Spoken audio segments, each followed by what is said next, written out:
Alright, good deal. So the, oh wait, I might have to set that up.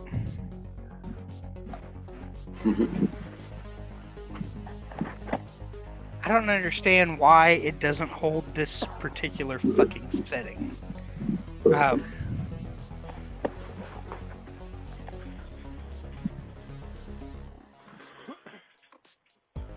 But, yes,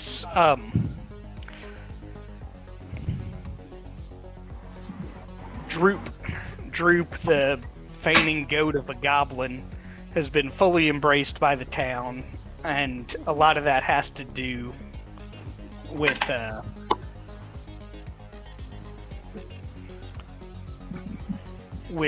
the rest of the town meeting Yancey, the cart driving goblin that hangs out with Kilgore. So, all in all, things seem to be going good there. You're still in Phandalin.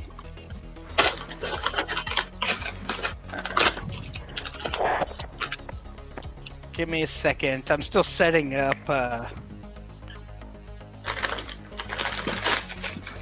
Pat, what's your night vision? 30 feet or 60 feet? Should be 30 feet. That's what I thought. All right. Do you know mine? I don't. Elves are 60 feet. Okay. Mine is recently acquired because Dragonborns don't come with night. They don't come with dark vision. I'll be right back. I'll go tell the kid night. I'll be right back. Yeah, slap him for me.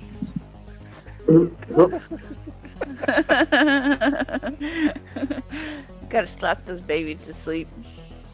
Then you gotta give them a good shake. They sleep good after a good shaking. Then turn them around and put them on their bellies. Only if you've got plastic mattress covers. Otherwise, you're just wasting your time.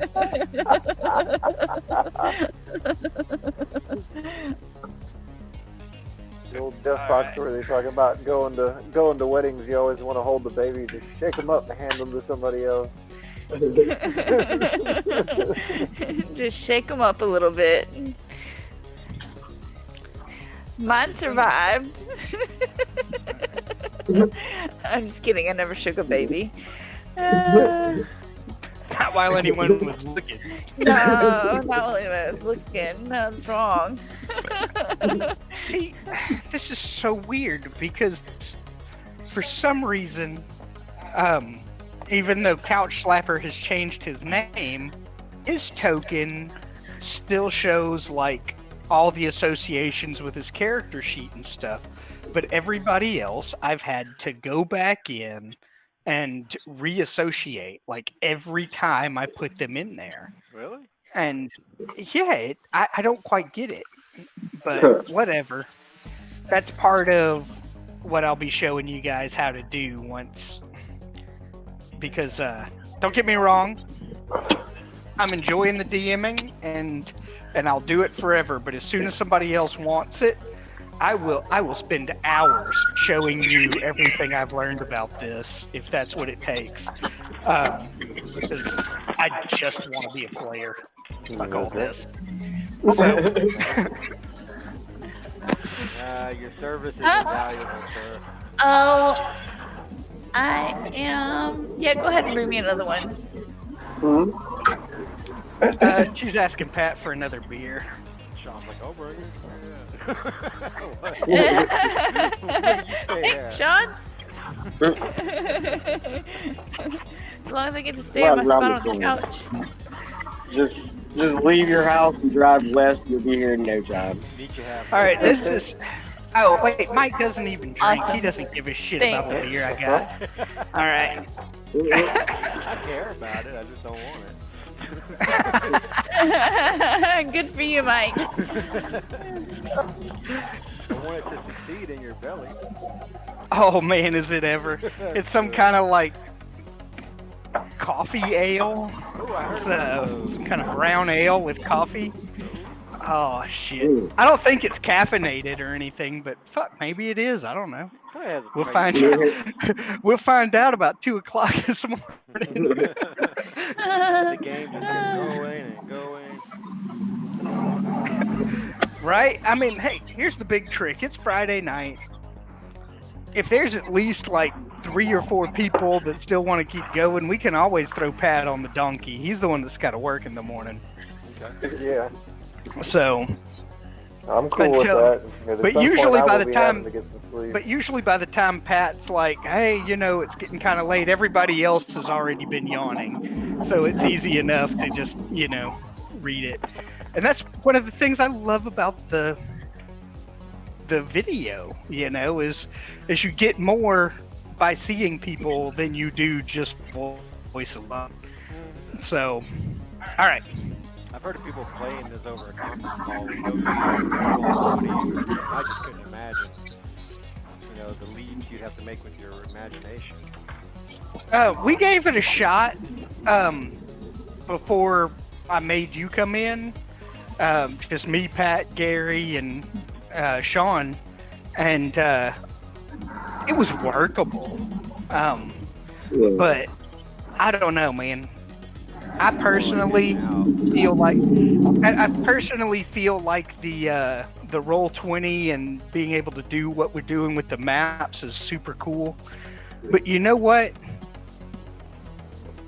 The idea hit me today, and it hit me like a ton of bricks. A fucking spreadsheet. You know, like Google Docs? Yeah. Where everybody's in the same spreadsheet. You can, like, use your initial or whatever in a particular coordinate of the spreadsheet. Yeah.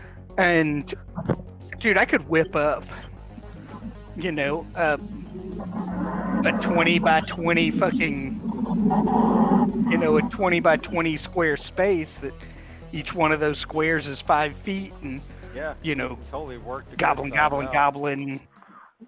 character, and then at least everybody can envision where they are during the fight. You can describe the room. It's a cave, and it's got stalactites hanging from the ceiling, and stalagmites, you know, here, and here in these particular cells, you know, or all these cells are, you know, they're loose dirt, you know, it's difficult terrain, and, you know, boom, you can, I mean, you could whip something like that out in seconds. Or minutes rather, but still. You can underlay images, you know, hide your grid lines, put an actual picture of a map you stacked from Google. But then once you're doing that, you may as well be doing the Roll20. But just in general, you know, we can go with it. But this Roll20 thing, the Roll20 thing is super cool. And I've been like really into it. But you know, I don't know a lot about it. I've been looking at the two, and really just D&D and Beyond because I got a few free things from it. But what do you think about the two, comparing the two, Roll20 and D&D and Beyond? Because I hear people are playing. I haven't looked a lot at D&D Beyond, but I don't think it has the same capabilities for like the way it slaps up the map. Right. And things like that. I didn't even know it did a map. But I could be wrong. All I can tell is it does character sheets really well, but I couldn't even find anything about maps. But it does character sheets really well, but it's the same sort of thing. Like, I could buy the player's manual within Roll20, and then there's like a lot of click and select, and, you know, like, he's a Gloomstalker Ranger that comes out of a certain, out of like the Xanthar's book. What's up? Speaking of Gloomstalker Ranger, I'm looking at my sheet here and it says my dark vision is 60 feet. It is what? I can't hear you. Sean should probably mute his shit when he goes outside, because his road is really close. It sounds like his patio is like in the median. They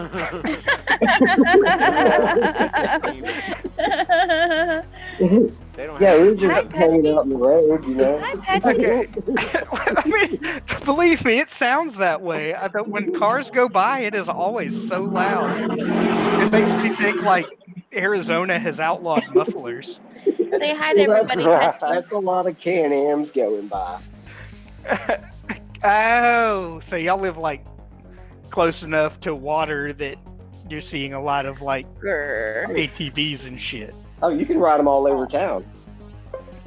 Oh, I'm moving there now. Y'all get ready for a neighbor, because I'm going to sell my car and buy a four-wheeler and move over there. You're gonna sell your car and buy a four-wheeler? How big is this four-wheeler you're gonna buy that you need to sell the car for? I don't care. I could buy 3 four-wheelers after I sell the car. Y'all can each have your own. Fuck y'all. Kids are old enough now. If they want to follow me to the store, they can ride their own four-wheeler.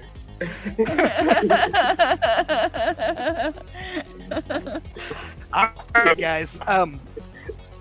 So, the excursion to kill One-Eyed Willie was more of a 3-man job. 2 of you guys were out. There is on your cart, there is now a 5-gallon barrel of cider from the Ettermath Orchards. We had some ale too, didn't we?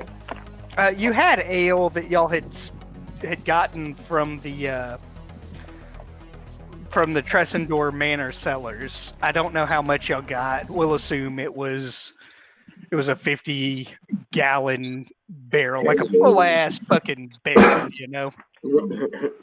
Hold on, I will do you one better. That was some of that good ale too, huh?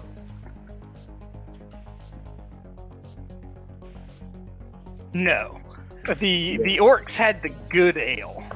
Oh yeah. You guys have overall, you guys have yet to drink beer or ale as good as what the orcs had served you. All right.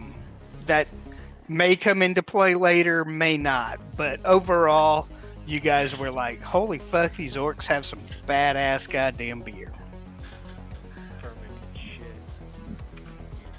Well, maybe if they got a good supply, we could open up our own bar. Mm-hmm. That's the question. Where are they getting this? We'll just take over Tressendor Manor and build up on it. You guys had discussed it while y'all were down there, but you didn't move on it once you went back. Well, you're still in town. You guys, we left you guys, you know, getting rooms at the inn. I don't even think y'all talked about a long rest. I mean, y'all left off talking to Kilgore, and Kilgore was hauling ass with his little covered wagon. So that's where we're at. You guys are in Kilgore, you guys are in Phandalin. I think it was getting late in the day in the game, and I think the plan was to take a rest, wasn't it? Yeah.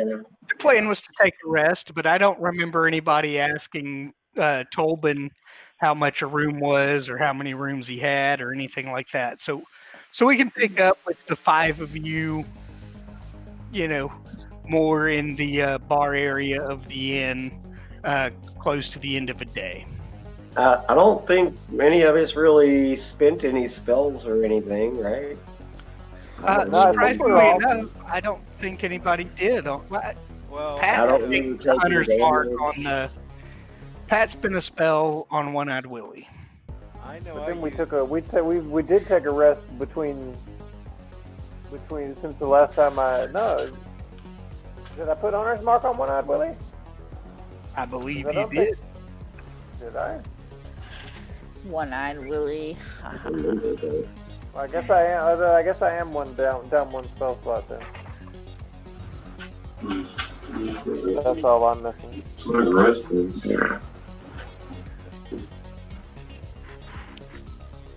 Do y'all want to take a rest first, or y'all want to carry on? Short rest, because I know I used what's that ability that I have? The extra attack. I used one of those, and I need to take a short rest or a long rest. So recoup that.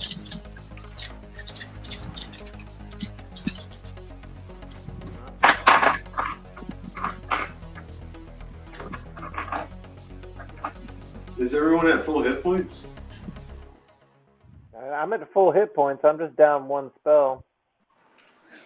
I didn't use anything. That is correct. You guys actually, I used an Gary- action surge. Gary and Amanda, did not experience any combat on Wednesday. One of the big things you learned is that the fighter and what you will assume is the orcish version of a cleric talk to you more about the importance of the hand, discussed more about what they hoped to accomplish, what they got when they got it, and there was the Banshee encounter. Then there was travel back to Phandalin, and there was, the turning in of quests. And within that, there was at least some side pieces that nobody has vocalized out loud. Everybody knows that Edermath and I've got a new name now. He looks like he is no longer Couch Slapper. Hold on. Wilrow Hood shot. Wilrow. All right. If you want a background on that, that's the guy carrying an ice cream bucket, and when they're evacuating Cloud City on Empire Strikes Back. Vernon's in the background wearing an orange jumpsuit carrying an ice cream maker. Yeah, Whoa. I know of the ice cream maker, Yeah. but I did not know that he had a name. He's got a name, action figure. Everybody in Star Wars has a name. You go to these conventions and everybody's wearing their orange jumpsuits, like walking around with their ice cream makers. And it's a very specific ice cream maker, and they're very particular about them. The Wilrow hoodies, or something. I forgot what they call themselves. Anyway, I'm going to say it out. I'm going to say it out loud for everybody. At some point, I am dying to play the Star Wars RPG with Mike as our GM. Okay. Just so you all know, that's like something that has to happen.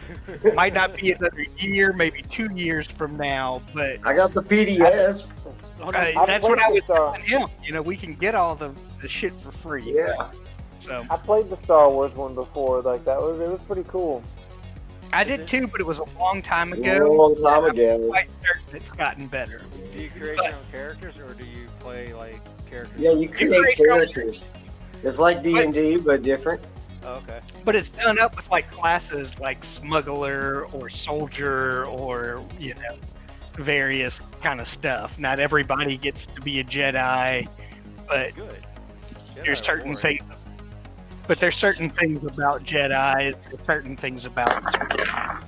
We're off topic. Yeah, let's get back Yeah. You take a vibroblade, you don't need to be a Jedi. So, I'm not even going to touch the vibroblade comment. I'm going to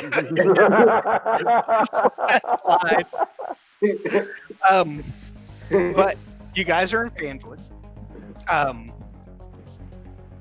There has not been any amount of sleep or anything else. Gary and Amanda in particular, is there anything that you guys want to accomplish now that you are back into civilization? Not that I can think of. Maybe that's the wrong answer. There is no wrong answer. Okay. Want to make more We- money? If we're still at the end, Atwax's getting hammered. All right, fair enough. Shouldn't we think about divvying up our loot? Yeah, we should probably think about that. Everybody's here. Because we all need money to spend. So, I'm gonna leave this one up to the group. When it comes to like gems and crap, do you guys want to have to sell them, or does 100 gold piece pearl get to be given to somebody that wants 150 gold for something, and you give them a pearl and 50 gold?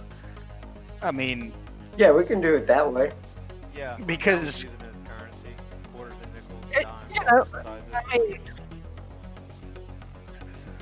because the thing that comes to mind is Black Sails, the show. That was something they were doing. They were like, we've got like Right. 10,000 gold, but we can't carry it all on a ship. And so they started trading in the gold for gems, because you could have like a pouch full of gems, and, you know, that's 10,000 gold, as opposed to a giant chest full of gold.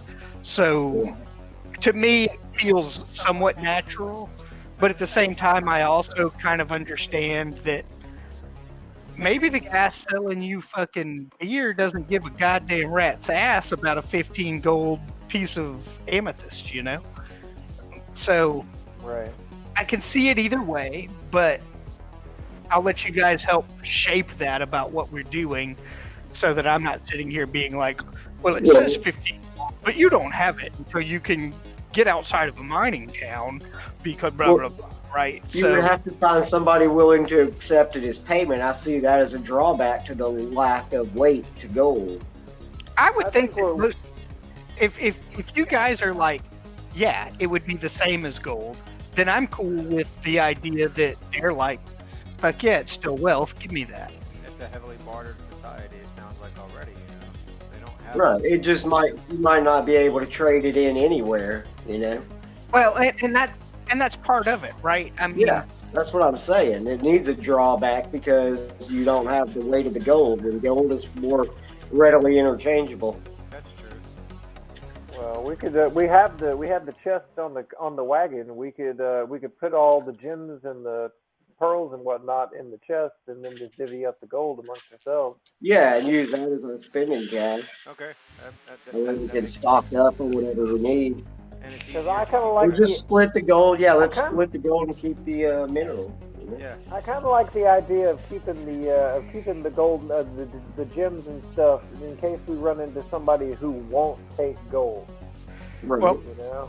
so back to the Yeah. That'll be a rare person to encounter, but we could encounter something like that, you know, in this kind of. Pat, you are the one who keeps the notes. Nobody else has a pencil in their hand. So, Got one how note. much gold did you guys get? Wait, Currently, How much we did got- you guys get the last time you turned in these quests? For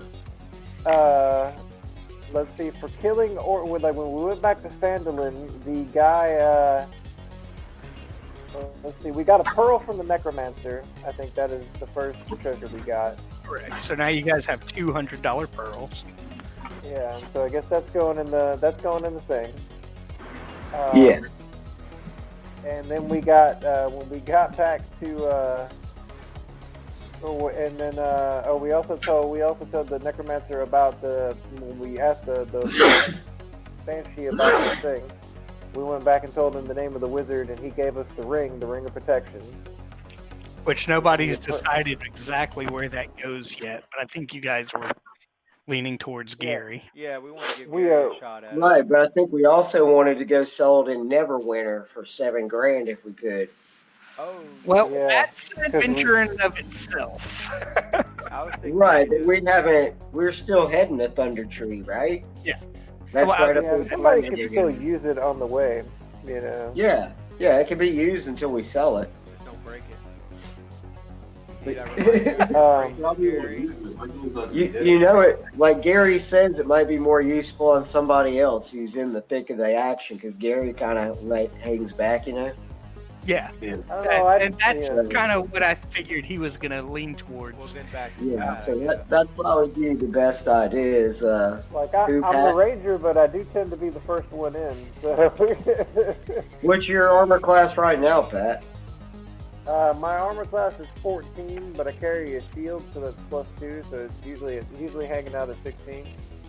Oh, then yeah, you need that because I'll get you up to 17. I'm at 18, so I don't really need it at this I juncture. think Mike's is 16 as well, Yeah.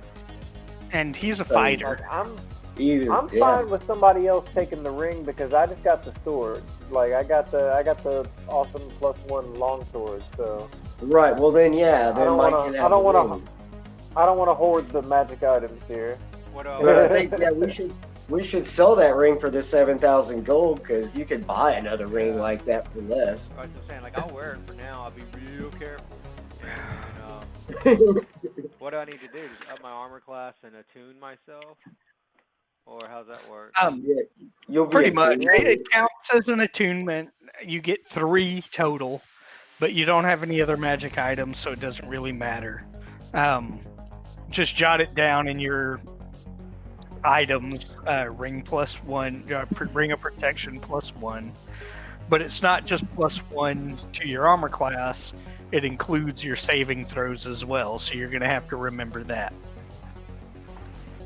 Wait, go back again on that? I include my Saving throws. Okay. You're going to have to stick So, with the first few. Like if you do a saving throw versus dexterity because someone's spell requires that, then instead of rolling a d20 and adding 2 for your dexterity, you'll add 3 because of the ring.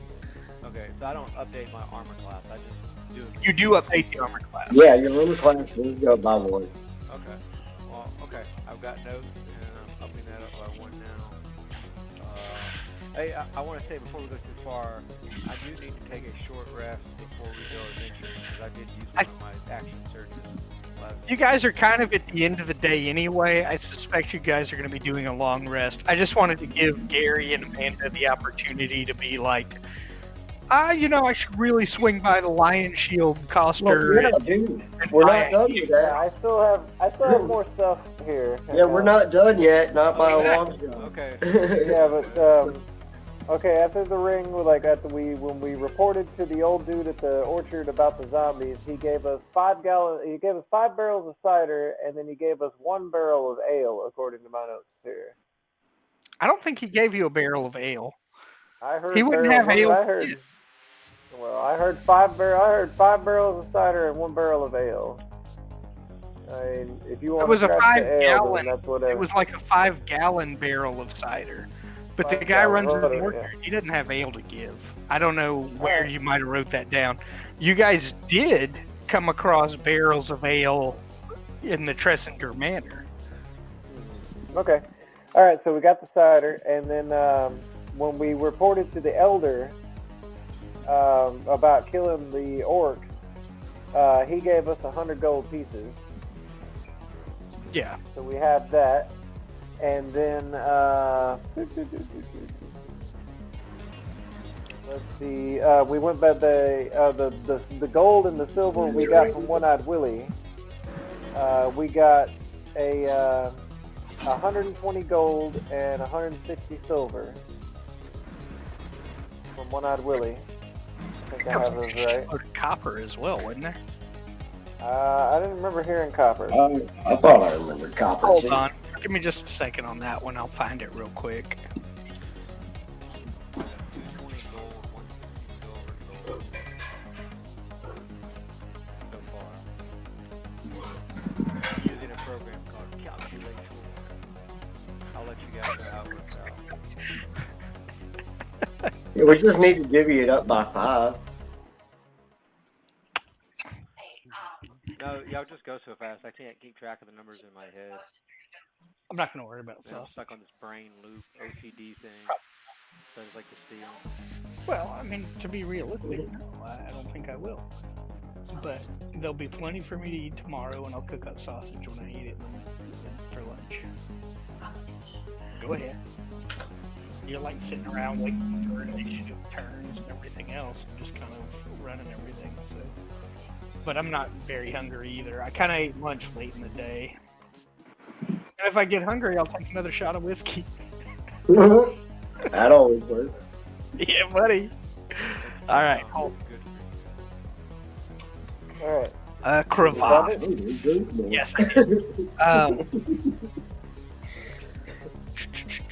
You're right. There was no copper in that chest. It was silver and gold, malachite gems, 2 potions of healing, and a scroll of augury. Oh, that's right. So we already, like, I made note here. We already decided that Mike took one of the healing potions, I took the other one, and then Sean took the scroll. Remember, I peed all over it. Yeah, I got the scroll. That's right. That is one smelly ass scroll. Smells Abstract like don't care. You just don't get rid of that smell. And there was also the longsword. Once an elf pisses on something, it stinks forever. And sparkles. Smells like broccoli. Yeah, so that's what we have to divide up. Yeah. Asparagus. Unless somebody else really wants it, I'm taking the longsword.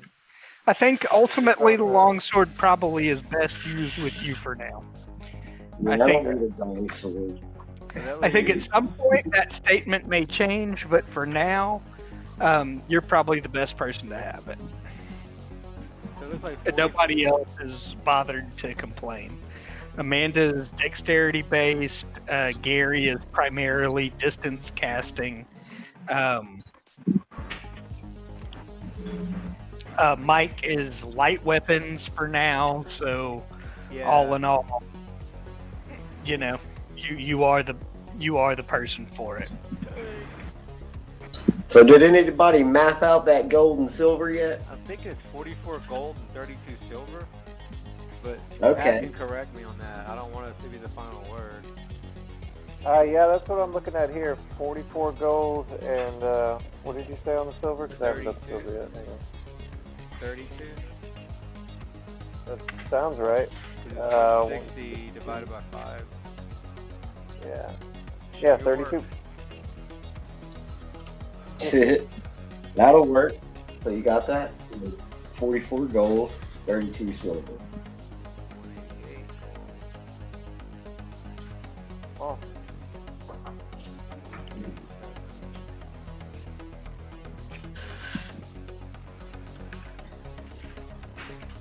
Oh, fucking math. Isn't it fun? This is the part of D&D nobody tells you about until you're stuck. They get you in with all the fantasy talk, and then you're in, and all of a sudden it's math. and board meetings. Mission statements. Pat's over here taking minutes. Poor bastard.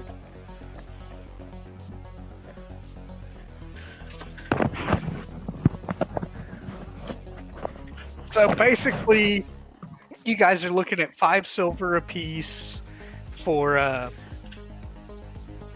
rooms at the inn. There's 6 rooms total. All of them are available. You guys have just now, within the last week, gotten rid of a lot of the goblin raiding that comes from the west, and the orc raid. Just as of the last day, you've gotten rid of the orc raiding from the east. There's not a lot of traffic into Phandalin, but they're ultimately all very excited that their settlement has got the opportunity to grow. So if you guys want to do a room each, you're looking at 5 silver apiece for the room. All right. I got my room. I'm gonna get my. I'm gonna pay for my own. I'm gonna pay for my own room, and I'm also gonna throw down a gold for dinner. Yeah, I was going to say, what about dinner? I was going to also say that, you know, you're looking at silver pieces. If he's throwing down a gold, that covers dinner for everybody. But at the same time, the amount he's looking to drink, he's looking at 15 silver. So either a gold and 5 silver, or, I'll buy you know, everybody's first round. but I'm not getting into that granular bullshit, Mike. You can fuck off with that. And that's 4, not 5. But total, I mean, the moderate drinkers of the group, you know, you're looking at 2 silvers around, but that's one of Pat's character's flaws, is that that motherfucker wants to put it down. So He's pounding them back. Well, I'll throw So- I'll throw 20 silver at the bartender and tell him to take care of my friends until he can. I'm There you go. That's covered. We got a long rest. It is now the next day. Okay, hold up. I want Go to. Remember, I was having Shuriken Day. Are they going to be ready today? They'll be ready in the next morning. Correct. Okay. You're having shurikens Alright. made. That's pretty sweet. Yeah. So, yeah, you gave the smithy you've already paid him, I believe. Yeah, I paid him. I And don't you guess gave him your there's any way I could upgrade specification. my shield, huh? We went with the same price for. Yeah, I spent like 25 gold or something, I Yeah. think. We went with the same price for darts. Right, same damage profile, everything. Exactly. It's a dart, but it's shaped funny. And Right. Well, it's like So- there's some skills I'm going to get whenever I take third level in Monk that I'm going to want the elementals changed on it, you know? Instead of like a flame damage kind of thing, I'd rather go with a lightning. So, fair enough. yeah, just do a different damage, you know, instead. So, Well, wouldn't, I mean, that would take some kind of enchantment, right? no, not Because for my Shuriken will do piercing damage. No, I'm talking about for my character itself. Yeah. He gets a special ability later as a third level monk. To like have like flame arms and flame legs. Like Oh, an so you're extended looking. attack. So you're leaning towards doing the like 4 elements. Well, yeah, that's what I was thinking. I was gonna go Way of Shadow, but I'm starting to think that might be. I'm still tossed up about it, but I got 2 more levels of monk to figure it out. Okay. I've just always ignored the Way of 4 elements because compared to all the other monk subclasses, it's Yeah, weird. it's something I was But thinking if you about. like it, you like it. You know, It I mean, depends that's on fine. whether it fits. But it does not scale as far as Yeah. like damage and stuff. And I just assumed if you're going to multi-class, you're gonna like want to push the most out of it. But whatever you want to do, I'm cool with. Like I said, I don't know. I was either going to go Way of Shadow or that. Yeah, that's good. But Galen, for now, as he's they, having, they do as piercing damage. They're just darts. Yeah, he's having equipment manufactured, like, would there be any way for me to upgrade my shield? Not really. Shields do +2. Unless you add another one. But then it would be a shield +1, which is some kind of enchanted shield. I mean, previous editions, and Gary knows all about this, previous editions, they were like tower shields and buckler shields and medium shields, and, you know, but 5e, they're just like shield +1. And that's what we get, you know. If you got a shield, you don't get to use a 2-handed weapon, and all shields are +2. So, you know, that's the rules we got to run with for this edition in particular. Otherwise, I've got to start keeping like more expensive notes, and shit starts getting crazy. But you'll DM soon enough, and if you want to homebrew the fuck out of everything you touch, go for it. For me, I'm looking to try to stay close to rules as written. So, you know, once again, reskinning something for flavor is one thing, but changing the way it actually works is another. Right. So, back to where we're at. So, you wake up. It's a quiet day in Phandalin. Everything seems to be still going as expected.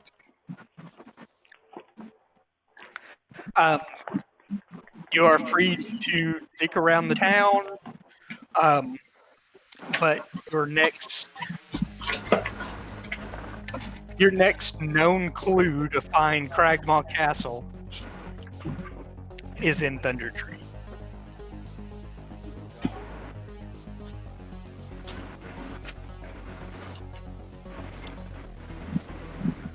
So If anybody needs any shopping or anything else done, now's the time to do it. Otherwise, you guys can either go to Right. Neverwinter and try to sell a ring. You guys can go to Waterdeep and get lost. I don't really care, but it's up to you guys as to which way you. I think I would rather not go to Waterdeep and get lost. I'm pretty sure our last plan was to go to Neverwinter or, up there to the Thunder Planet, Thunder Tree. Yeah, I kind of like this plan because my next stage of what I want to do is I still want a Mastiff to guard our wagon.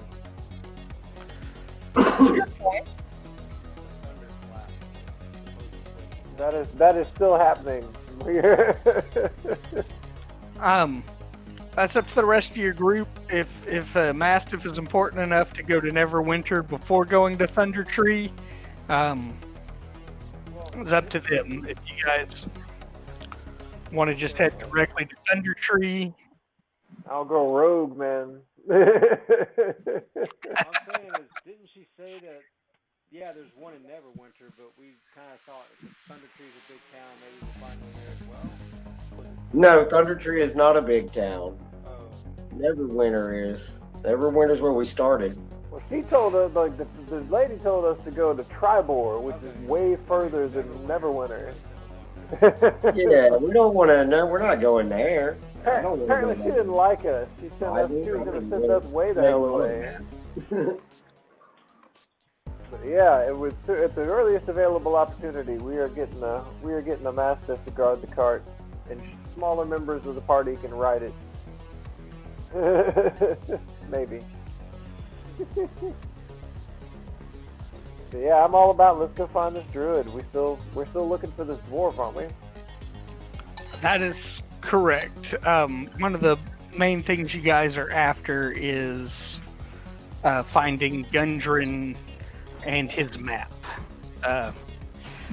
People seem to be I think at this point we're more concerned about the map. Correct. People seem to be more concerned about the map, but Gundren had it, so everyone's like, "Oh, we gotta find Gundren." Yeah.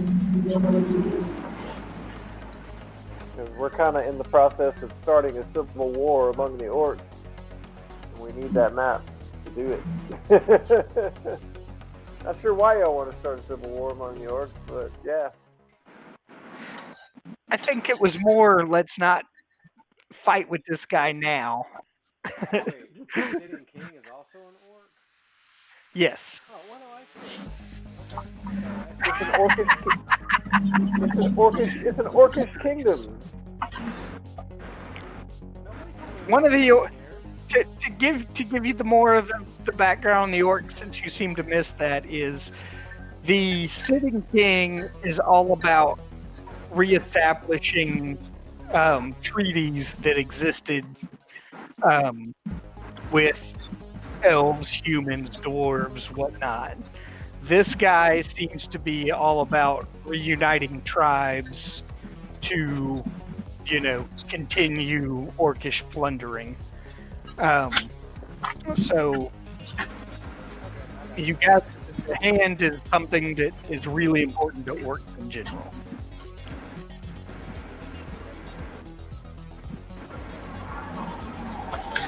We're discussing this all over breakfast. I wonder if any passerbys are listening to this conversation. Yeah, early morning, you're not getting a lot of passerbys. At most, you get a miner that's popping in to grab a shot and a beer before they go to work. You're in a small town that basically you've met damn near everybody that lives in town because it's a very small settlement trying to build itself. Most of the people, in fact, anybody who's established a mine within the hills or the mountains nearby probably camps close to their stake, right? They made a claim, they've staked their claim, then right. They come back into town when they need a supply or something. But You know, it's not like dwarves are waking up and there's hundreds of them. Hi ho, off to work we go. And then they head off into the hills, you know. But this is the closest town to a lot of the nearest mining claims. So they come into town to either resupply or get a hot meal instead of eating beef jerky forever. So, kind of the gist of what you've got in Phandalin. Oh, look, hi, kitty cat. Come on, kitty cat. And Aaron has been slain by the dire tiger. All right.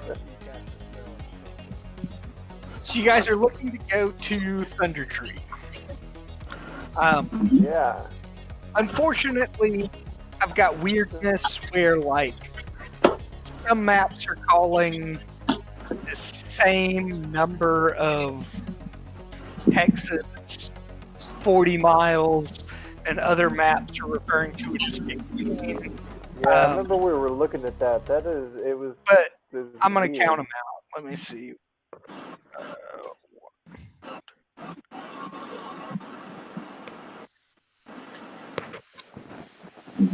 According to this map, one hex is 5 miles, but then we have a world map that has the same number of hexes that says it's like 40 miles or something. Right, so I'm going to go with 5 miles because we're looking at this map. This is the map that came with what we got, so...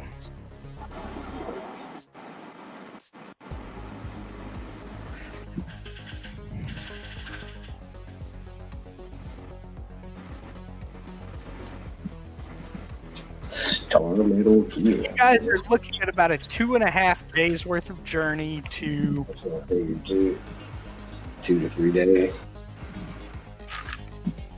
to Thunder Tree.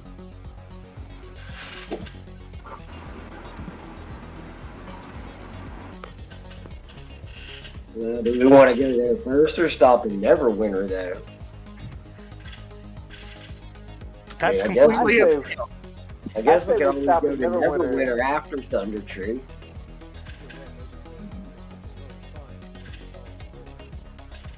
But I mean, if y'all wanted to stay, I'm all for going to Neverwinter so I can get a dog. Yeah, if y'all we wanted can to- sell that ring maybe. If they're going to give us 7 gold, and Neverwinter would have some good places to shop, because it's a pretty big place. I'll I tell was you, gonna say, like, if we wanted to save time, you see on the high road here. See where is Yeah. everybody seeing my ping? If we Yeah. left the road there and went overland toward Thunder Tree, we would save time. that was Yeah. what I counted out was going overland to Thunder Tree. Okay. But I mean, we could always do that and hit up Neverwinter later. so one thing I'll let you know is from DM to players as opposed to character knowledge, but we would roll for, like, let's say you were like, I'm going to take this ring of protection, I want to sell it, and then I want to buy a more recently enchanted version of this. You would be rolling for like a certain percentage chance to find the exact magic item you're looking for, as opposed to, yeah, you can find any magic item in the DM's guide at this shop. Well, no, that's not what I'm saying, but I imagine ring of protections are pretty common. I think they've got a rating on them, and that factors into the DC check on coming across it. Right. But it does become its own thing.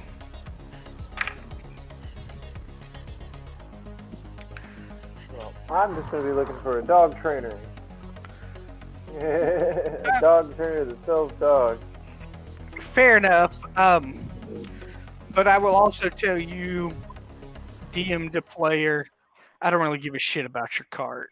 At some point, your cart might get raided by a bunch of harpies and your horse get eaten and the whole thing get tumped over. But we're not in an open world sort of where do you want to go that I give that much of a shit about it.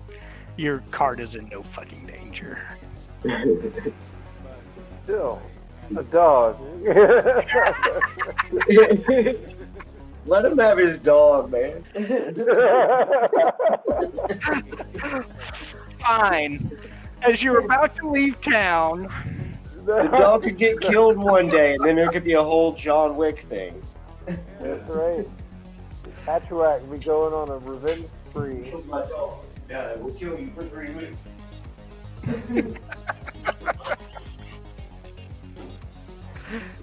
But yeah, how y'all? I guess y'all want to set out? Like, we're gonna have to camp at some point. Where are we gonna have to No, camp? get off my keyboard. Get off my keyboard. Driving. Get off my Yeah. keyboard. Yeah, we can't just take turns driving. Everybody asleep. Go. And I guess we could, but Go away. driving at night. It's gonna take 2.5 days. We're gonna have to all have long rests in there somewhere. otherwise you're dealing with, exhaustion and whatnot. Right. We're not gonna drive that far without doing that. But I mean, we have the wagon. Could we trade out like we're a bunch of truckers going down the road? Well, we have 2 elves, Ooh. right? And we each only need 4 hours. So I can Right. drive for 20, Amanda can drive for 20, that's 40 hours. That's a day and a half. Yeah, I can just drive for 20. Everybody just sleeps on the cart, on the wagon. Just a good chunk of it. We still have to stop one more time. Yeah, and the elves get the night vision, so they'll see attackers coming better. 20 hours, 20 hours. Well, I mean, we'd have to stop if attackers showed up. Well, yeah, no. I'm just thinking about this, like, in a second. We only need 48 hours, right? So 20 hours, 20 hours, so we still have an 8-hour drive, but we get back. Well, what do you think, Galen? Do you think we can travel? We can sleep and travel at the same time? Technically, yeah. You got one elf trancing. You got the rest of the group sleeping 8 hours whenever they want to sleep 8 hours. Yeah, but it still takes the same amount of time. I mean, Right. Okay. you're moving. And in fact, the 2.5 days assumes you are moving nonstop. I figured 30 miles per day on a horse-drawn carriage. I mean, we'd have to stop to water and feed the horses, or Yeah. the horse. We only got the one, so. Yeah. So Yeah. I'm fine with driving in a team. That doesn't bother me. Let's load them up. I don't think All Steve right. bought everything you need. You bought anything?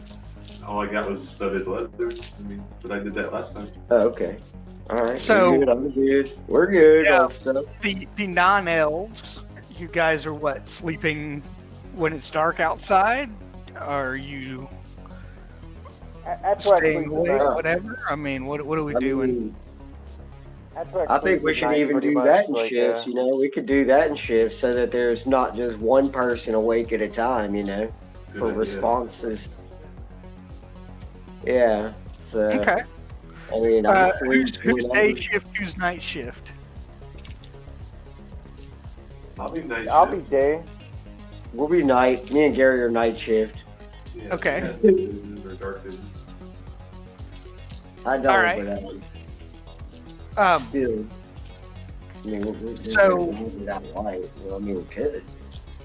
I Maybe that should need- be day shift. I need one person from day shift to give me a perception check with advantage, assuming they're getting help by the other day shift people. All right. This is my advantage. Advantage is Perception, you said? rolling twice and taking the highest number. Oh, never mind. Let me roll twice then. I got I'm a looking 6. at a 14. I got an 11 on the dice. And then plus, 4 for wisdom? Yeah, plus 4 for wisdom. 15 on the dice. All right. But you're basically, I picked Sean because I knew he had the highest wisdom. I'm not going to let everybody keep rolling until they hit a number. You know what I mean? So you are assisting Sean, which is why he got advantage. But since he has the biggest pluses, his second roll is better than you making your own roll. In theory, anyway. But Right. I got a 15, so. All bullshitting aside, a 15 is enough. You guys are, you know, you're moving. You come out of Phandalin.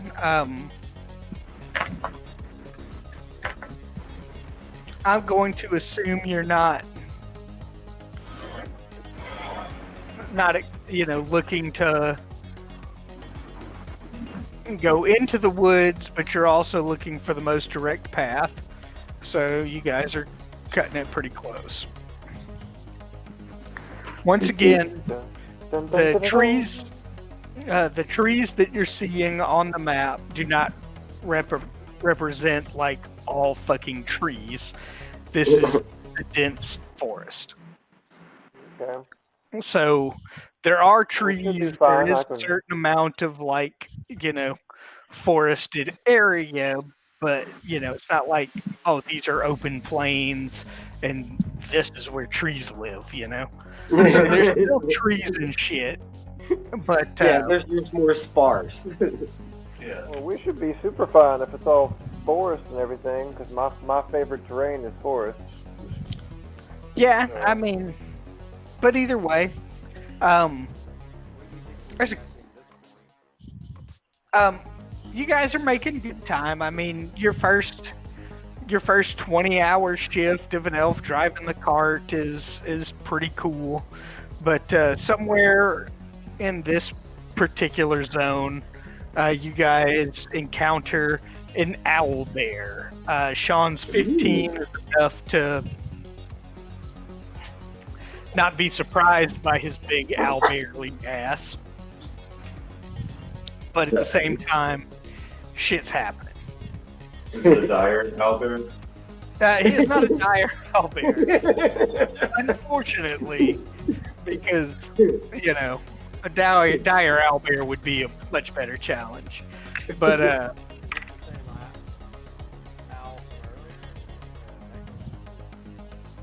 no, the necromancer had, like, an owl bear. Yeah, owlbear. Big difference. Is more like, Literally big difference.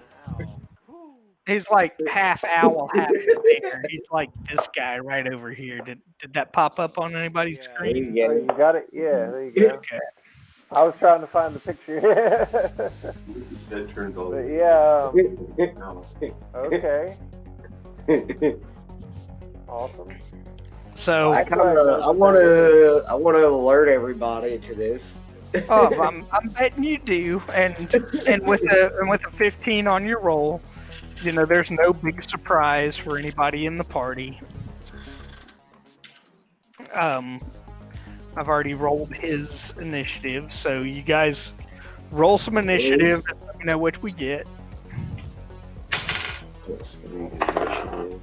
Ooh, nice. Oh my, that is.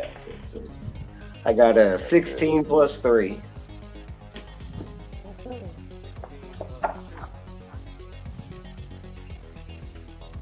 15 plus 2. And Gary got a 15 plus 2. Everybody got some really good. I got a 17 plus 5.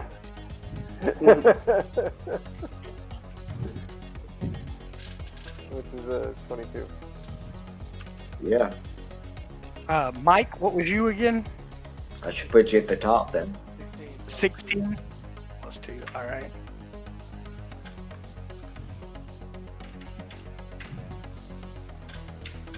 I officially hear snoring.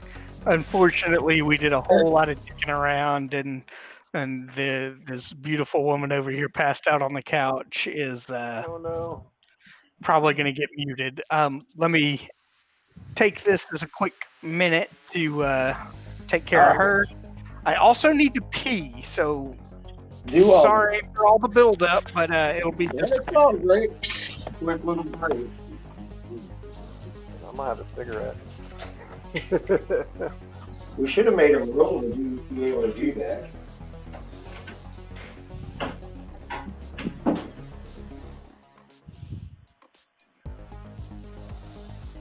Step outside.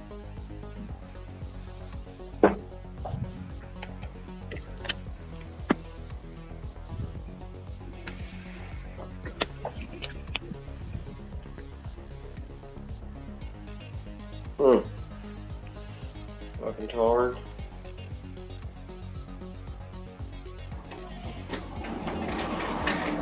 Ow there.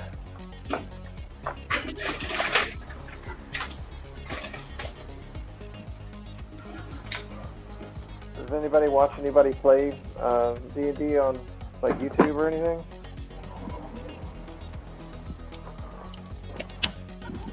Wait, what?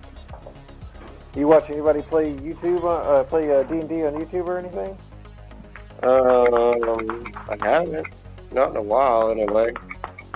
Like Galen really like. I need to catch up on it, but Galen really likes the. I think it's Critical Roles. I think. Yeah, Critical Role. Yeah, I watched I a bunch of it. Yeah, I watched the Outside Xbox. And they do a lot of like Xbox shit, and but they do D&D, and they have a long-running campaign they've been doing that is pretty awesome.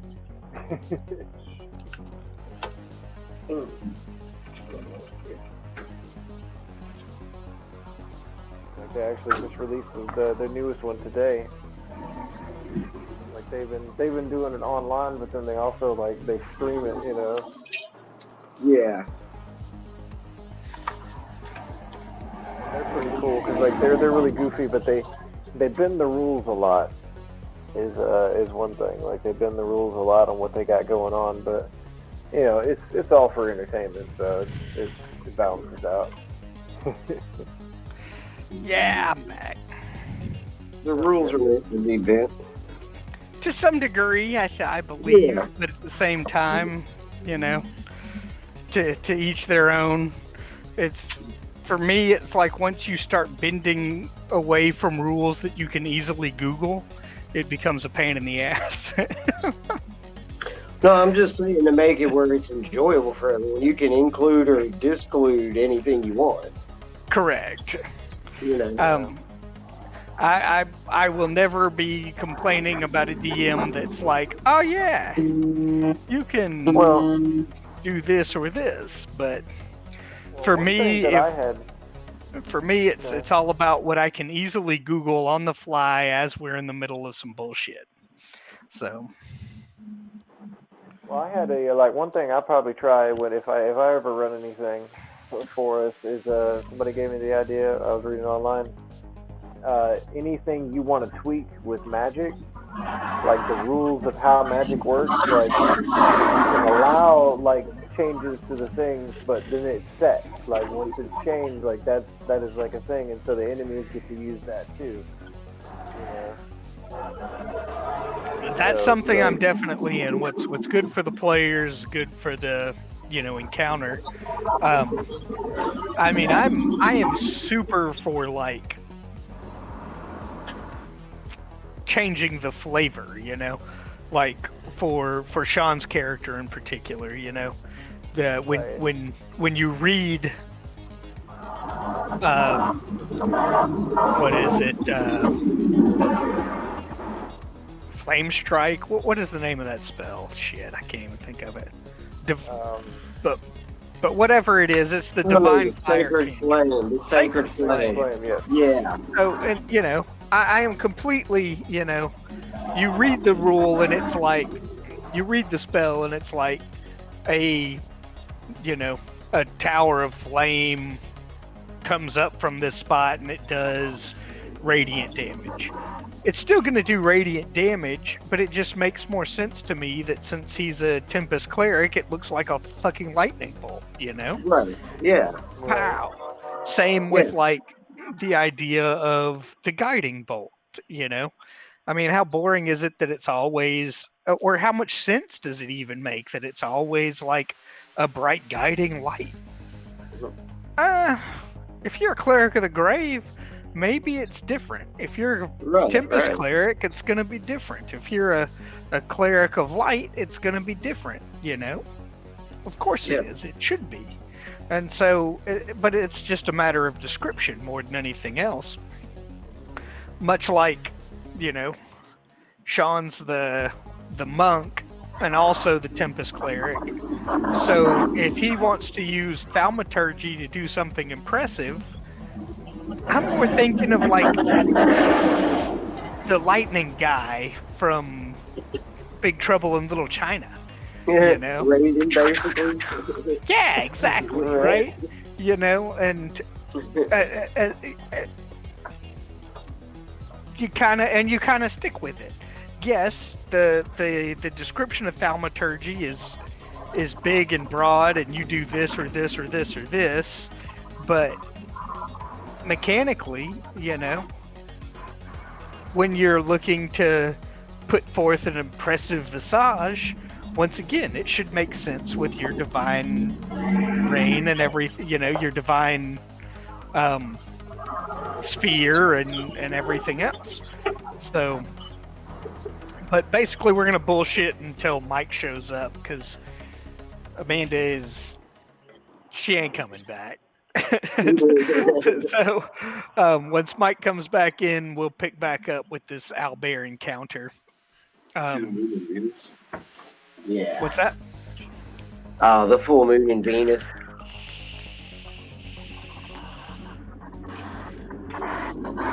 Rising together. I'll show you my moon and my penis. That's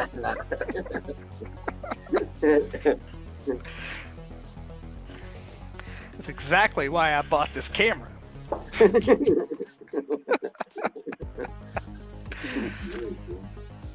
Yeah, it was for the other one. You guys are going to be able to see a lot more stars than we are. I can look out the thing and be like, oh yeah, there's those same 3 fucking stars I get to see. Well, and the moon looks pretty cool. And one of those not stars in town, is dude. flame.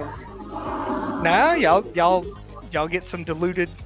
Y'all's night sky is not much better than sulfur, I guess. No. It's not red. It's not blue. How does it feel to wake up and actually have fresh air? That's pretty cool too. It's pretty nice. Better than sulfur air, that's for sure. Shit. Corpus Christi too. Yeah. We were living in chemical clouds. We were going out to the beach, and it was well before I was married. I was probably in my mid-20s, and one of the guys with us had a kid. This kid was like probably 8 or 9 years old, maybe younger. And as we're like driving our way down there, he's like, "Why is it all these big cities like this are built next to the beach?" And it was like in Freeport, so there's like all these refineries, the Dow Chemical plant, you know, and everything else, and we were all just chuckling to ourselves. It's like, man, kids are so innocent. They don't even fucking know. But they're all down here so they can dump all their shit in the ocean. And now we're gonna go swim in it.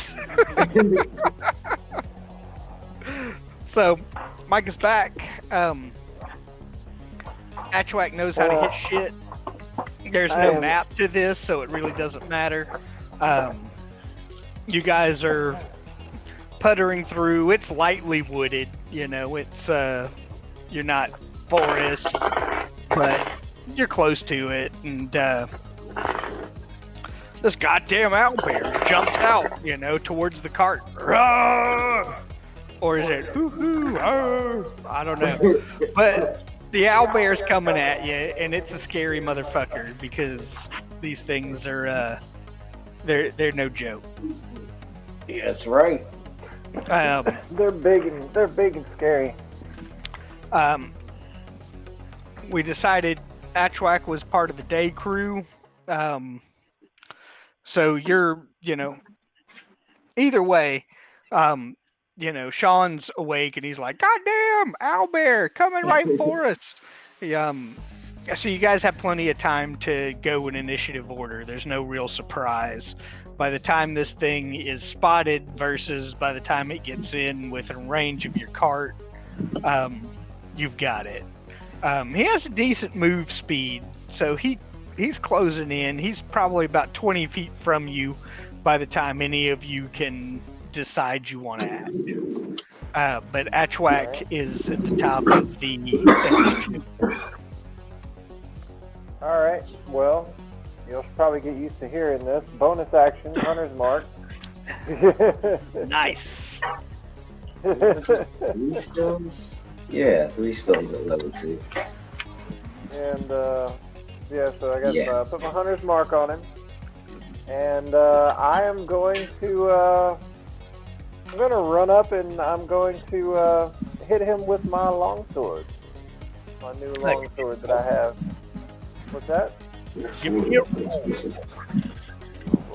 I have 4 or 5 slow slots. Aha. That is a 20, but not a natural 20. That is a dirty 20. That's fine, it hit. I think it's 4, level 1. Alright. Yeah, level 1. Yeah, it should be 4 and 2. You should have 2 second levels. Right.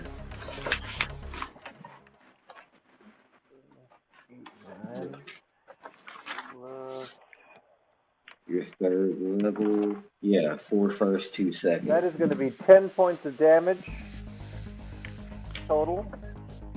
And then I get a second weapon attack on my first turn. Absolutely.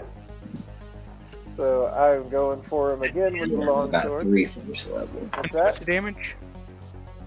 It was 10 points of damage Okay, good deal. on the first swing.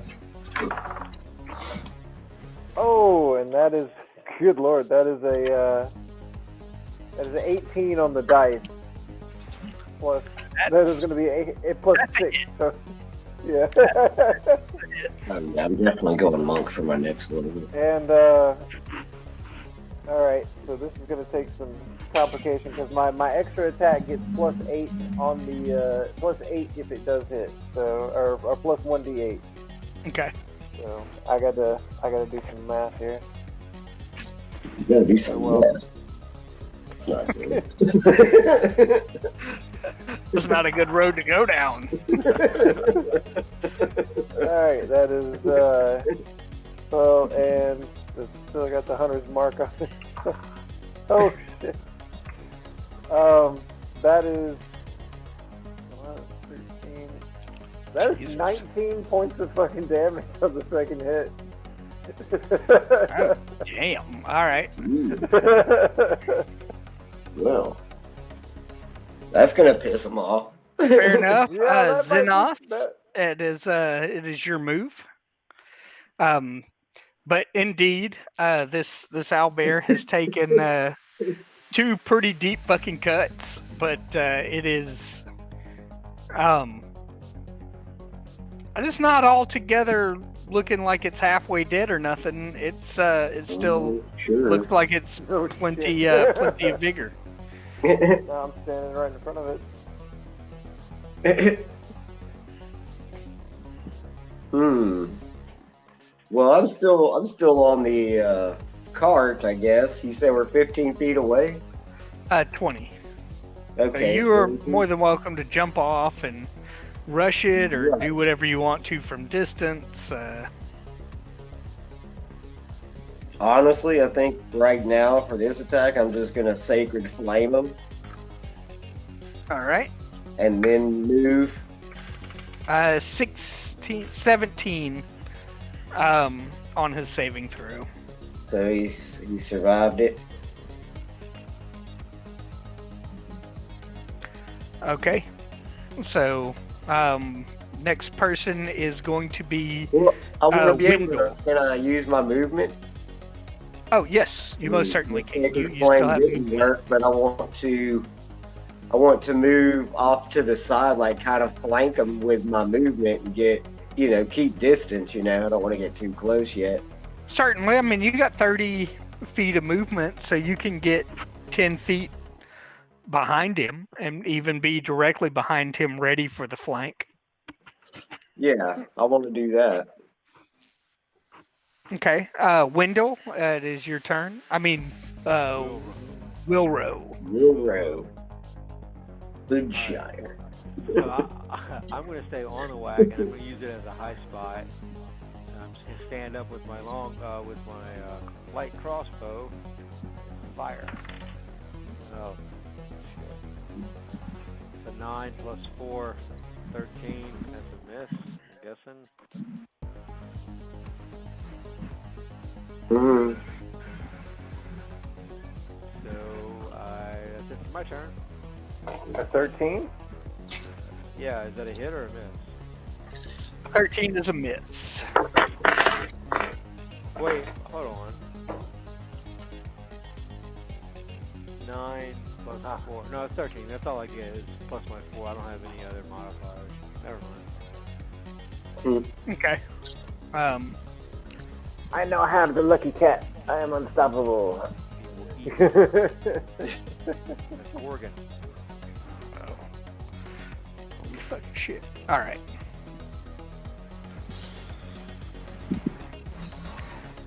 That cat is not a Gorgon, he's a Demigorgon, you son of a bitch. That's my cat. He's a Demi whatever. I'm trying to remember the alien All right. species from Captain Marvel. He's a level 7 Okay, there we nerd. are. It is now Thorin. I'll cast sleep on the owlbear. Oh, I thought you were going to insult his mother. More lullabies. So, sleep is, go ahead and do, what is it, you're like 40d8 or whatever it is? What do you got for that? 5d8. Alright.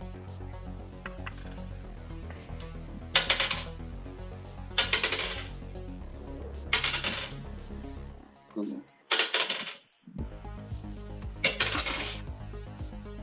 21. 21. 21 is no effect. Uh-oh. So you know he has more than 21 more hit points. Can I use a bonus action to cast inspiration? Yes, you most certainly can. I'll inspire Mike Awesome. for the next D6. Okay. Mike is within striking damage, or was Mike shooting with a crossbow? Okay. So you guys have all left poor Ashwak for this roll. All right.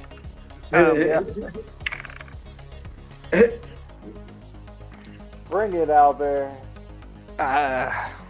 Does an 18 hit? It does.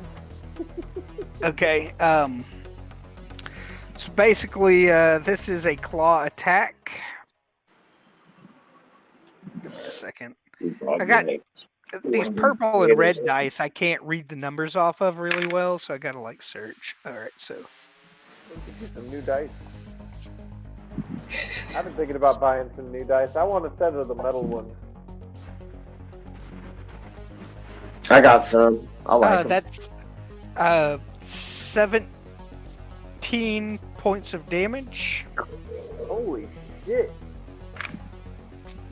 I'm assuming a 20-something hits as well. That is.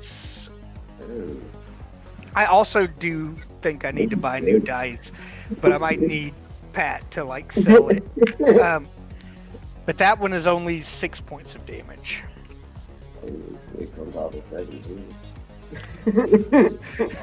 give you a hint, it's only 6 because I rolled a 1. Yeah, Atwack is unconscious.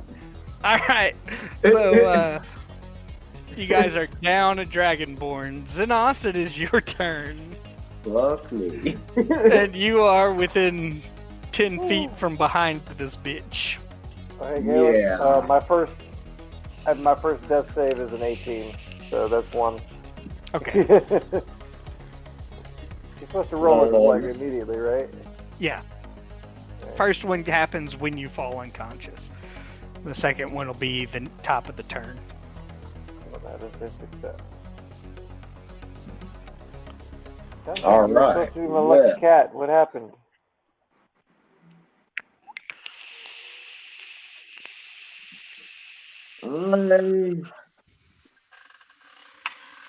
I'm gonna go ahead and I'm gonna cast Thunder Wave from where I'm at.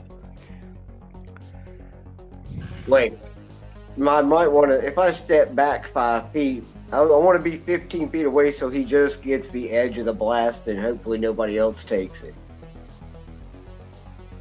Yeah, that's fair. Nobody, you and Pat are the only ones within range of him. So Well, I don't need to hit Pat with any more than he's already If had. anybody hits So- me, I'm dead. So you take 5 feet back. So you move 1 square. You got another 5 after this. So. Right, yeah. So that owlbear's got to make a Constitution saving throw.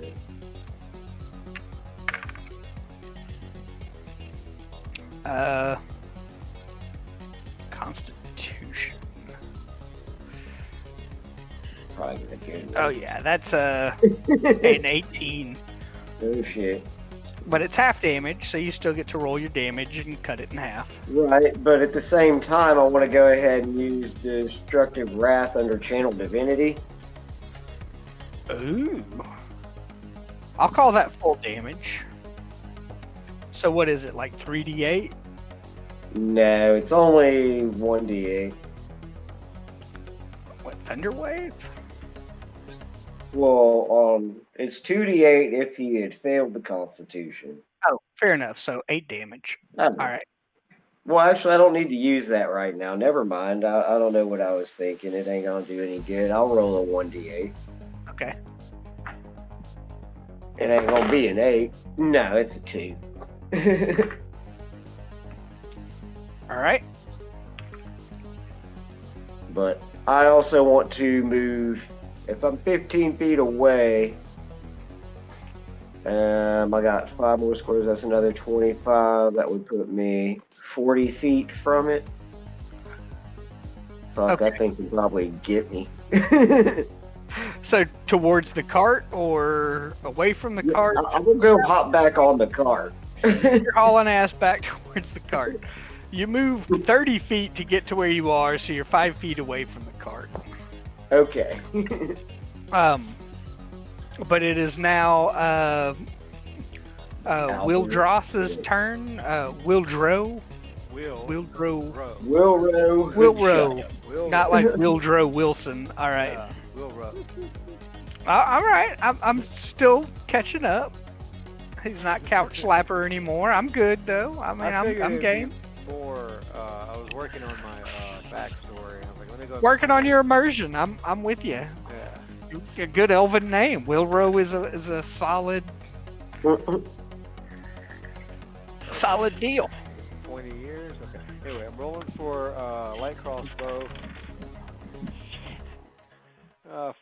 Miss 5 and a 9. 5 and a 4 is 9. Yeah, that. I'm not sure why you're rolling 2 dice for a d20, but whatever. Wait. Not this.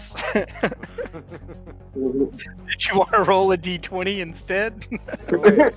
I did roll a d20. Well, then why? Oh, I said well, it where the wrong. fuck? Okay. I rolled a 5 plus 4, giving me a 9. There we go. Yeah. That is still a miss, but a long way to get there. I'll still, we're good. We're working on it. Thorin. I'll cast Healing Word on Pat. All right, fantastic. D4 plus not your charisma, but your full casting abilities. So your charisma plus 2, and then a D4 added to that. I rolled a 2. Okay, and so that's 2 plus 5. 2 plus 5, so 7 healing. You now have a 7 hit point ranger. He comes back to health. What I miss? He's still prone, and I'm assuming instead of like shouting out, he's pretending like he's down, because this sumbitch is gonna charge Sean. He has 40 feet of movement, so he moves 25. See you guys later. I'm going to night sleep.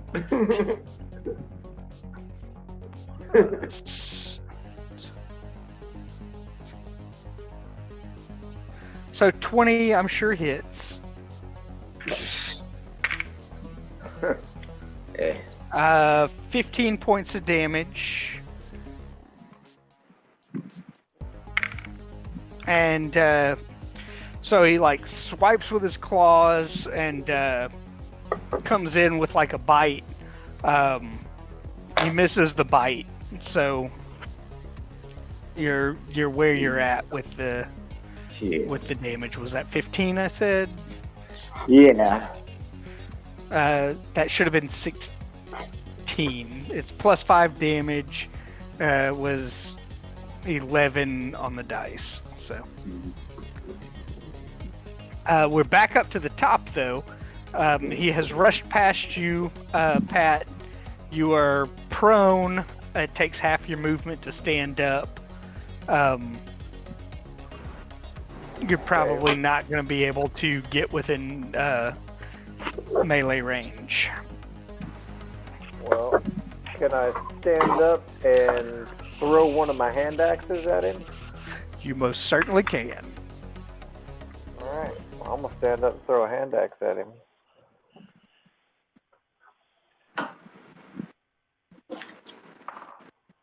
Aha!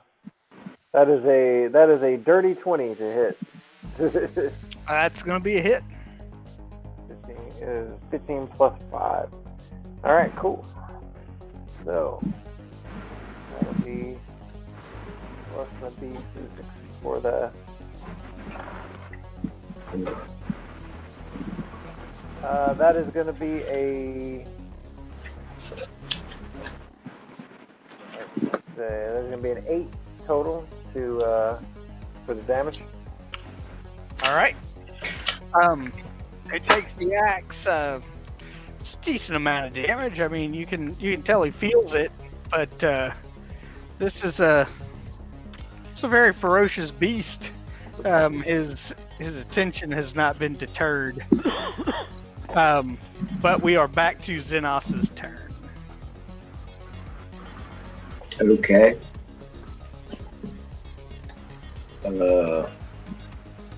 This thing's still close to me, huh? Oh, he's right up on your shit. Yeah, he was close enough to try to bite you. Yeah. I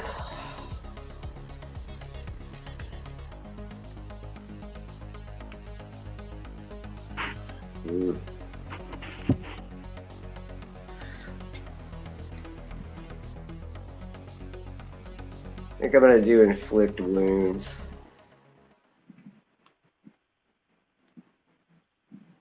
All right, so you roll D20 plus your spell. So it'll be like a D20 plus 6. Yeah, I think that sounds right. Plus proficiency plus wisdom. Right. Yeah, 8 plus proficiency plus wisdom. So yeah, plus 6.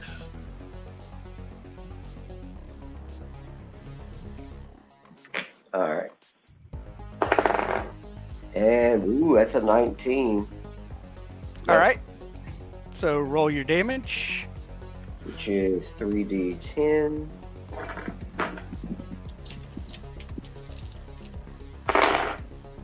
And that is 1722 on the dice. Oh, that does it. How do you want to do it? What's that? Like, grab it and shock it with electricity, fill its body with electricity. I'm right by it. He just clawed me. I'm in his face, so. It's necro damage, but it looks like electricity, so yeah, you grab him by his head. And there's Put your hand on his head like you're healing him, like, be healed. pretty much, you know, I mean, so, you know, this ferocious owlbear of a creature is just slashed him. The flying axe gets it in the back. It looks still pretty intent on its target, and your cleric puts out his hands, grabs it by the fucking head, and you just see lightning everywhere, and the owlbear slumps to the ground like a sack of shit. Mm-hmm. And you guys have defeated the son of a bitch. Awesome. Cool. But hey, while we're celebrating this, did you ever calculate experience? Or didn't you say you were I'm going to still do calculating experience, correct. that? Okay. Okay. You guys are currently, each of you, at 1350, but you need oh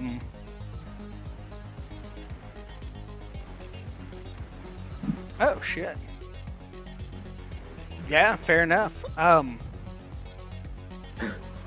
So 1350 plus 900. I'll say you can calculate your level 4 as you're coming into Undertree. So you guys have a little bit of travel left. You each get a long rest. So as you approach, Well, we're doing our same method of travel, you know, so we get off food. I'll sleep through. you guys left in the morning at Phandalin, so 2 days, half day. You guys are pulling into Thunder Tree around noon. It's full daylight around here. You're all fully rested. The way the elves have got this kind of planned out for you has been the way the elves have had this planned out for you has been, you know, fair enough that each of you have got your piece. You are all now 4th level. Okay. So you're looking at everybody make a quick roll for your hit points and start kind of factoring it up into the background as I begin to describe where you guys are at. Well, you can only get better. So gradually the trail becomes an old, overgrown lane, winding between dilapidated buildings, choking vines and brush. Ahead of you, in the middle of the settlement, is a steep hill, which stands a stone tower, partially collapsed, with a partially collapsed roof and an adjoining cottage. A dry dirt road hugs the base of the hill and winds its way in between the old stone houses, many of which are roofless ruins with the interiors open to the weather. Other buildings are less intact, but the whole place is eerily silent.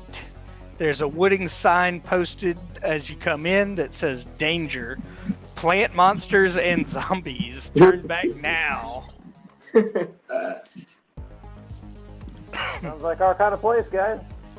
You never remember playing a game. with plants and zombies. Plants versus zombies? Yeah, but I think in this version it's plants and zombies. Versus us.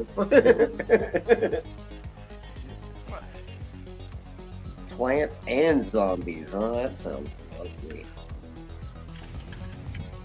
Oh wait, at level 4, doesn't proficiency change?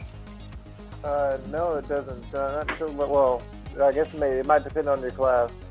I know I get a second attack. No, I don't think it depends on class. Proficiency changes the same for everybody. Proficiency is total level based. Right. Should be level 5 then. And I'm level 4. Is it level 5 that it goes up to +3? I think it's. Hold on, let me double check. Everybody's got the same chart, so I'm just looking up. But yes, 5th level is where you get your proficiency up. Oh, wow. Okay. Ooh. 9 plus I just had a thought. Hey, Galen. 11. Nice.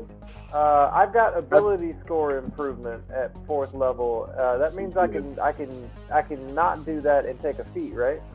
That is Yeah. correct, and Okay, that cool. is class based. So pretty much everybody who isn't multi-classing either takes an ability score improvement or a feat. I'm gonna do the +2 in charisma. Okay.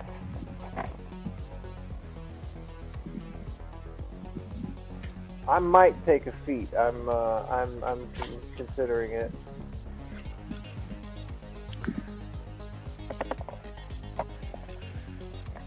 Alright. Sorry about that. No Oh, worries. That was Spider-Man. Yeah, He's always welcome. I wasn't He sure is if that was always mine. welcome. I thought it was mine. Spider-Man. Spider-Man. Just whatever. Spider-Man. That's fucking awesome. What? That was a stuffed Spider-Man, and he wasn't sure whether it was his or his son's. He laughed. I bought him a Batman Mego doll. You know those old ones they had when we were kids. The little G.I. Oh, Joe. yeah. Yeah, I bought him one. Then like a day later, I bought me one. I haven't given it to him yet, but we both have our own Batman now. But okay. So I'm sorry. Go on with the story. That's fine. 9 plus 2 is I'm 39. checking it out because there is an entry for a specific building that you guys are pretty close to. Just kind of reading it silently to decide whether this is something you can bypass, whether it depends on which one of these buildings you investigate. So, and that's going to be the case. You guys have. Why is. I wish I could see what you fuckers were seeing. Hold on. Look over at the stream. You son of a bitch. Now I gotta get a link from you. What? I thought I just emailed it. You probably did. I'm not checking my email. I'm running a game. Here we go. I'll send you another email. No, it's okay. I'm checking the email. Hold on. It's easy, dude. It helps. What? I get another cantrip and another spell. Cool.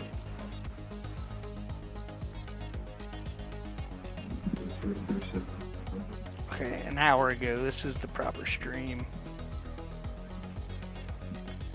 Yeah. I mean, you guys can obviously tell there's a building here. Hold on. Here, I'll move my map around.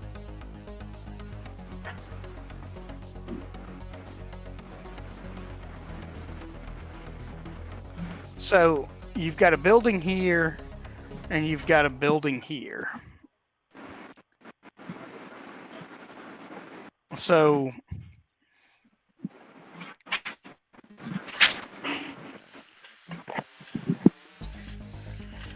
I have a quick leveling question for anybody not Galen who's doing hard figuring right now.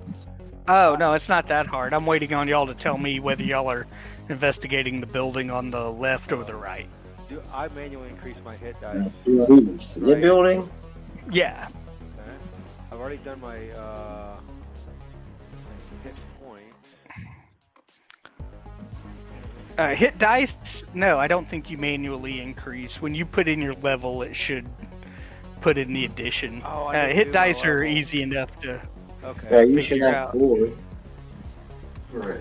I didn't put my level in, that's what it was. I just did my hit points. I do like these character sheets. I mean, you still gotta know what they are, but they are. No, they're not good if you're trying to put in shit for multi-classing. They're terrible. Have you tried the, It's a fucking nightmare. It says I'm a level 3 cleric and a monk level 1, and I'm not. I'm 2 and 2. son of a bitch? Yeah, but that's part of why we do the manual entry as opposed to the character mancer version. Yeah. So you get to like set your shit up. But What you mean? I'm just There's saying that well- putting in a multi-class character sheet sucks, dude. It's a pain in the ass to don't work good. no, it does not. But for everybody else, it kind of runs pretty smooth. At this point, you guys total XP is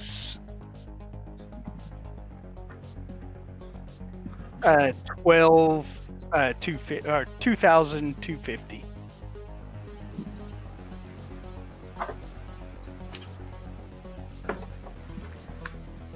Oh, Do we also increase our constitution each time we level up? No. No. No.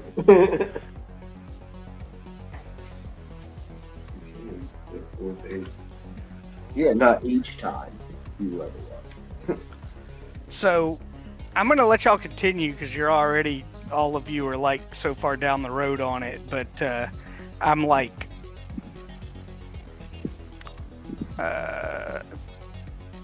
about 300 XP off.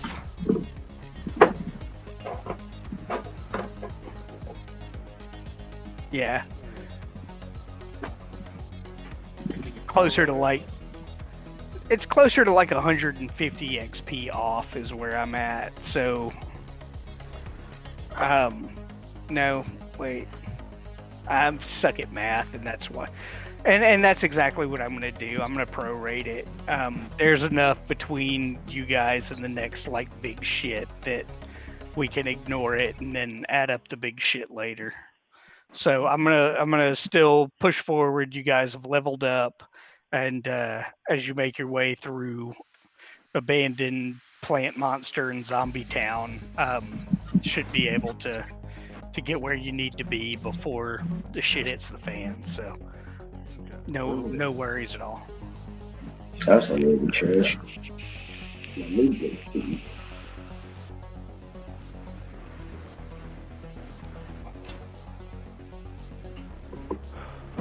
I'm done doing math. Y'all let me know.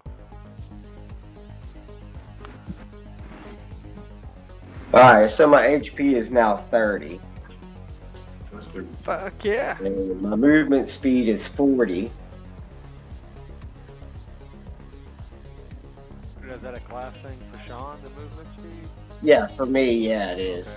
Unarmored movement gives me plus 10 feet I'm at while 30. wearing no armor. Huh? I scored on the hit dice. I'm up to 39, and I get an extra attack at level 4. So There you now go. Extra attack, Galen, does that... Let me pull it up again.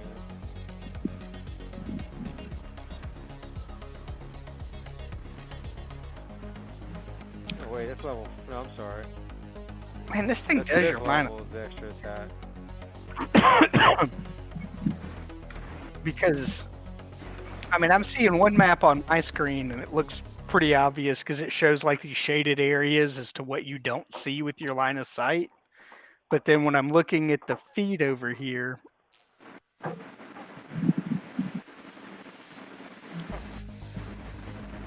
you can't tell on your screens, but it should be obvious to your characters that this is a building, but this one is more obvious in your line of sight that you can see this is a building as well. But the ultimate question is, do you investigate the building on the left first or the building on the right first? Well, the building on the left's on the back side of the map, so... No, it's right in front of us. No, but I'm saying, like, it's on the edge of the map, so it's probably not as interesting, so let's look at it first. Yep. Explore further into the map with the building on the right. The building on the left is a small house. Just looks like a general dwelling. Building on the left is more of like a farmhouse. They're both roughly about the same size from where you're at.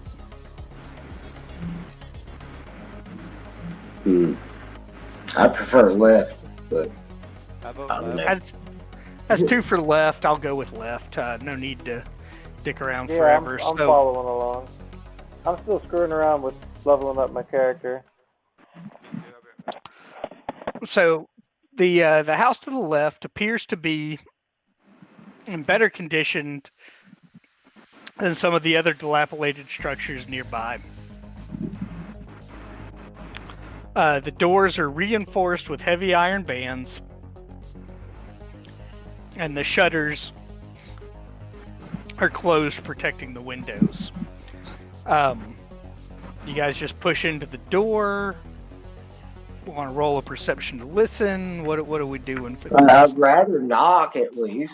I mean, is this like a home? It looks like a home, but everything here looks pretty beaten down. Yeah. But this home is pretty close to where you see the sign, warning you of the zombies and plants. Right.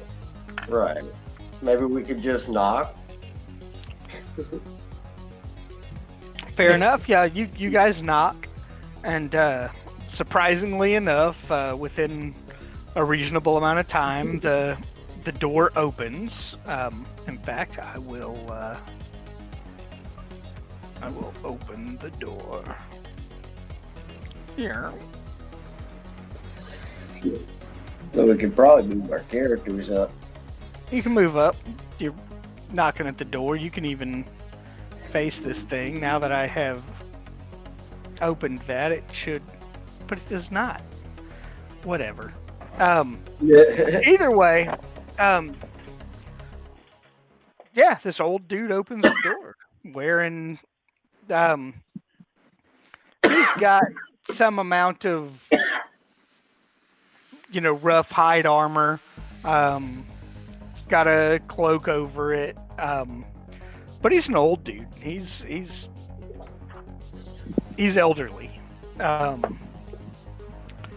And he smiles. He greets you with a smile, and he invites you in. Welcome, weary travelers. How can I help you? All right. Well, I'll go with something. And of course, these sons of bitches don't give me a token for this. But moving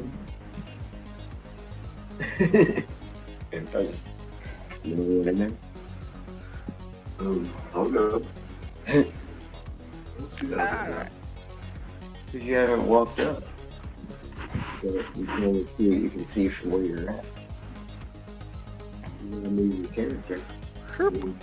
Boop. Yeah, he comes on in. There you go, Gary. I moved you in. There he moved you.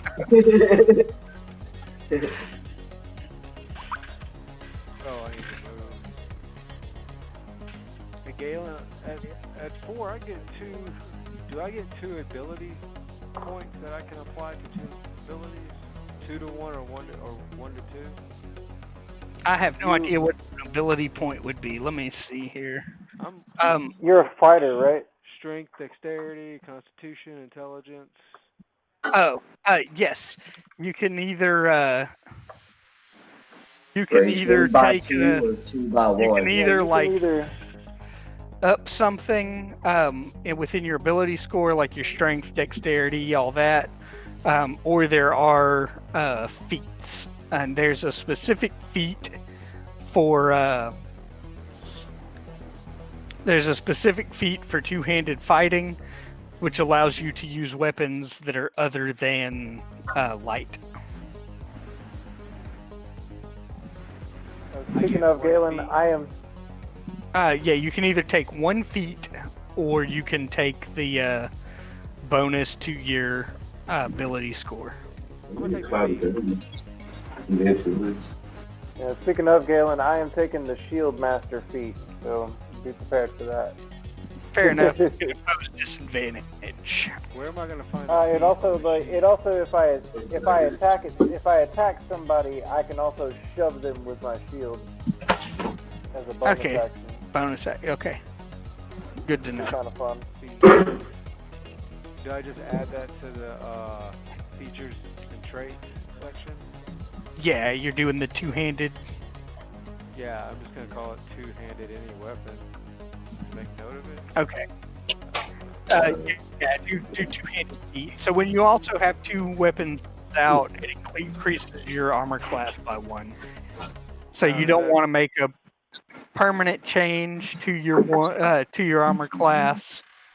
But it's good to know, when we're in the process of figuring out if she gets you.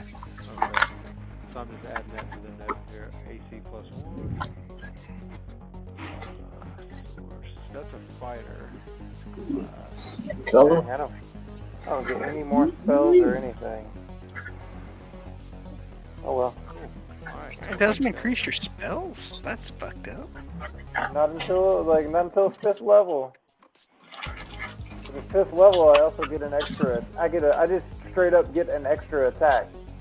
So think about that with my Glimstalker Ranger. On my first attack, on my first turn, I basically can get 3 attacks in. Yeah, fuck yeah. Now, I don't know You how do. Yeah, you don't get shit. Ain't that something? All I don't right. know how this looks. Yeah. This two-handed attack, any weapon, does that include bows, crossbows? No.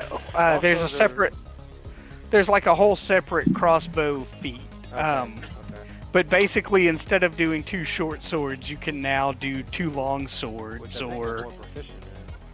But anyway. it's all about the same because you're getting a +2 on either.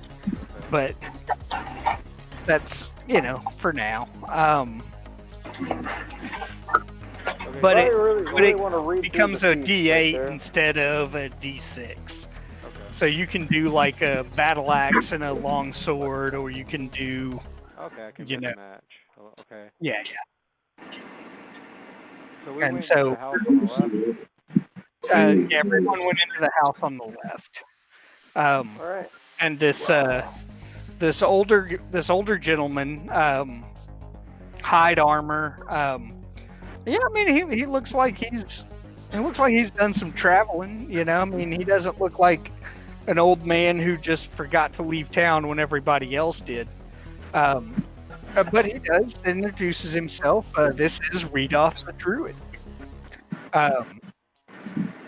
Oh, that's the guy we're looking for. He indeed is the guy you're looking for.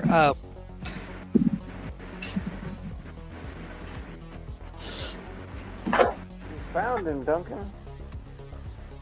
Basically, he says he's coming in. This is part of his charge. Is the Neverwinter Wood and some of the surrounding areas. This is I do my best to not disturb the existing space, but it is this is within my charge, and I look to maintain the balance of nature within these spaces. If you guys volunteer that you've been looking for him, and you've been looking for him because of the halflings, I don't even know their names, but Quell Leaf, I guess. He's like, oh yeah, the Quell Leaf family's pretty fucking cool, and Indeed, I did. I stopped by there before making the rest of my journey to here. That's supposed to be how they knew I was going to be here. Yada yada yada. But yeah, it's very cordial. Basically, gives you yet again a formal warning about evil plants and yes, indeed, there have been zombies in the area. He talks about a volcano. The volcano erupted some years ago, probably a little over a decade. That eruption. That eruption has corrupted some of the trees within the closer part of the forest, but these twig blights, spawn from the corrupted trees. They exist within the area. He's not ultimately worried about that, as he puts it. Even corrupted plants are part of nature. If you guys have any questions for him or anything, do we know the location of Cragmaw Keep? Or does he know? Or that's the About the castle, dwarf? right? Indeed, he does. He refers to it as he says Cragmaw Keep. He says I can really. Oh, Cragmaw Castle is what you guys have known. Castle. He says the only thing I can think of would be the old Phandalin Castle. He says there was an ancient wizard had built the castle. It's not much of a place now, but I do know that the Cragmaw Goblin tribe has been, within my zone. So I assume they must have taken it over. Now, where is this castle? You guys pull out your map, and surprise, surprise, he marks it on your map. All right. What was the cool? Since we're asking this guy questions, what was the nun looking for? The sister? She was looking for Bogentle's spellbook. Yeah. It hurt to ask him. He's a druid. No, it wouldn't hurt to ask. It never hurts to ask. You know anything about a guy named Bo Gentle? Oh, sorry. Mosquito Man. God damn it. I've only had the Mosquito Man come by here once. What the hell are y'all doing that my neighborhood isn't? Alright. But he does not have any information. He seems to recall Bogentle, but he says I know that Bogentle was a wizard of some renown, hundreds of years ago. But what might have happened to his spell book, I have no idea. Oh well. Cool. Well, hey, as we're here, you talked about zombies being around. Is that a problem for you that you might need taken care of? Something you might pay somebody to deal with? He says that the ash zombies aren't near as much of a problem, but there seems to be a new resident of this town that I would prefer be somewhere else. There seems to be a young green dragon that has taken up residence in that tower you see up on the hill. You got a problem with dragons? He says,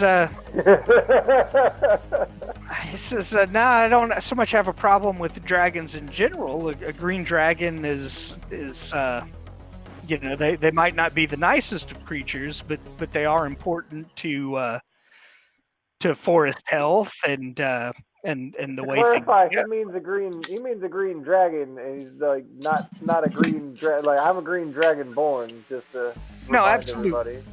everybody. But yeah, I mean, basically, so there's a young green dragon in the ruins of the tower. You guys, at the first description of the town, there's a tower at the top of the hill of the town. It kind of looms over the rest of the town. He says it's a relatively young dragon, but he really shouldn't be here within the town. A green dragon, while they're not what someone would consider a good dragon, they're more along the lines of hunters, and usually quite voracious hunters at that. They do provide a great service to an ecosystem within a forest. I'm not exactly looking for him to die, but it would definitely be beneficial I if could he go was talk to him. deeper within the forest as opposed to, trying to live within a ruined civilization as Thunder Tree seems to be. How big is this? I could try talking to him. I speak Draconic. I can speak to dragon. I mean, Fair enough. If he doesn't, Size-wise, since Mike wants to ask, he is there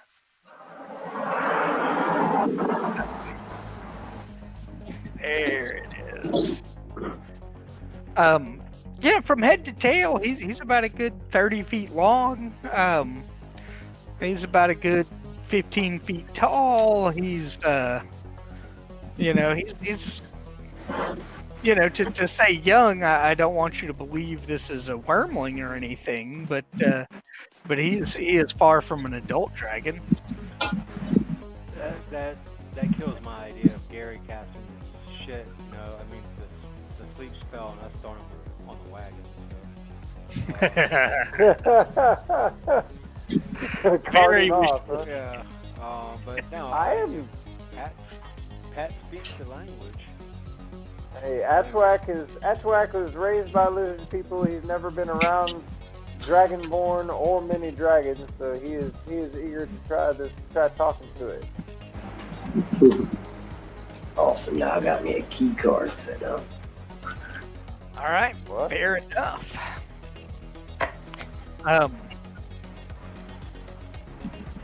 Back Basically, to the people map that here. the druid guy, he wants the dragon to go away. Is ultimately what he wants, right? Yeah, That is correct.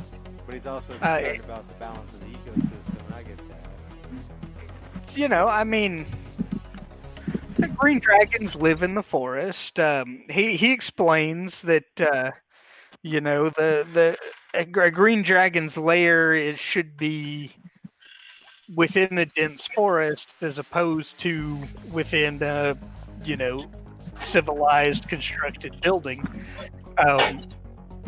While it may take hundreds of years, once a green dragon dies, they actually decompose relatively quickly into the forest and cause accelerated plant growth, and they,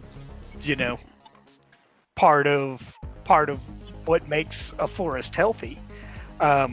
While it might be somewhat scary to think that an evil dragon is within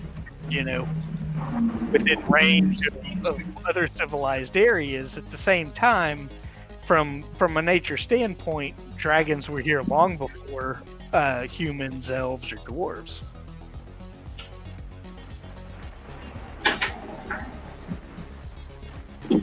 All right. So what do you want to do? You want me to try to talk to him, or? I think when we get there, that's a good idea.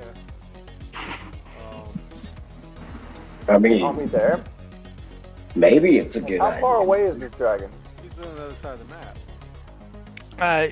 He is within this tower here.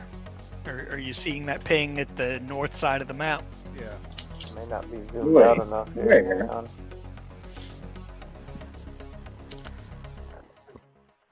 north side of the mountain. I don't think I was zoomed out enough. Hang on. The northeast corner of the map. And now it's gone away. There it is. Yeah.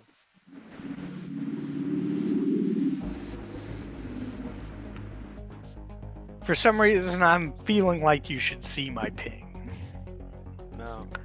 Well, Green is doing earlier your something. pings were in black. And if you're pinging on a black area, then we're not seeing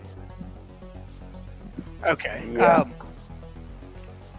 Click on the little color box next to your name, and you can change the color of your ping. Yeah, because your name is you are black. I didn't. Good call, Pat. I mean, Like, you see how mine's that bright blue? Yeah, I changed that.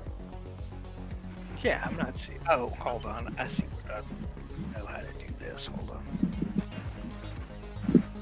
I didn't make that association. Good call, Affleck. Atchwak.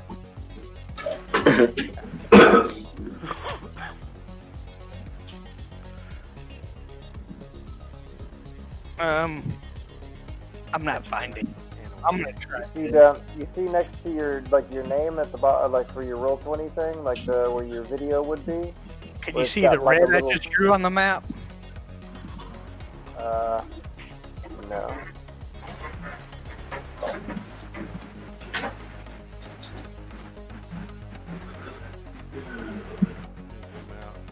Draw again. No, let me try this. Oh, some bitch. Let's try. There Let's you go. try this. Oh, that was Pat. How about now? Yeah, it's still I black. see your ping, but like I can hardly see it because it's black. Okay. I was on a different layer of the map. I don't know why it wouldn't have shown on your piece, but yes. I think it's just a difficulty of seeing it with the colors. Well, anyway, we know where the tower is now. So we've got some walking to do, not much, but I mean, there's enough to say something might happen on the way. D&D doesn't seem to be a All game right. of strolling down the path with nothing happening. Maybe to run into somebody with some extra info. So, anyway, All right, back well. to this guy told us. Well, I mean, about the there's still that house on the right. Yeah. Oh yeah, that's right. We got another house to check out. Yeah, we'll probably you do guys- that first. Down north that is. All right. Well, we'll tell the druid. What Thanks you for guys the. Coming in from the main trail, this town looks like it was probably bigger than Phandalin when it was an operating, lived-in town. Maybe about the same size, I guess. Do we have any further questions for the druid before we skip on? We asked him about the book, the castle. I think I'm all tapped out on questions for the guy, and we should be back. Like, I mean, he wants us to deal with the dragon, then, Okay. Let's go. Do y'all want to look at the house on the right, or I say we check out the house we passed if it's Why not? anything worth anything. We'll see why Either not. that, or I say we forge on. Like I would say, character-wise, Atchwak would be pretty eager to go talk to this dragon. well, that's kind. I mean, that's cool. Ashwag needs to slow your roll. Maybe we can get some knowledge that may benefit us in dealing with the dragon, because we may have to convince him. The more we know. But you will have your chance for bloodshed, I promise. I'm not trying to kill the dragon. I want to talk to it. Yeah, you want to talk to it. Hey, you gotta read my bio on my character. Atchwak left lizard people with purpose. Okay. He wants to find his He's people. looking for other Dragonborn, and for all he knows, Dragonborn and dragons hang out together. I mean, I'm down with this. This makes sense. Well, I'm gonna tell you right now, they eat a lot. So I know what you're gonna want to do. They eat a lot, and they probably shit three wagons full of a day. So that would be on you. We can handle a pet dragon. So how about that dog? Talk about that dog some more. So I almost took the magic initiate thing just so I could do the find familiar spell. Are we gonna head over to that house? I'm still a little pissed at how this fucking thing is working. What? Because when I look at Mike's fucking shit, as far as I can tell, he doesn't even see a house, and he's like 3 feet away from the fucking door of the goddamn thing. It's got some weird... Like, if I put my token back outside, it just makes everything brighter, but it's like got some weird kind of light-of-sight light going on. Yeah, like when I move my token, it changes the angle of all the shadows. Maybe if I get where it's not in shadow.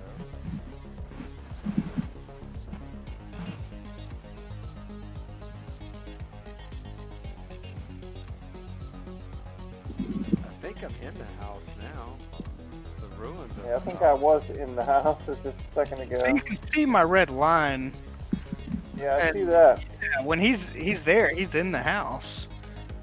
And then it cuts out, like, all kinds of other shit that you can't see anymore, where you were able to see. But,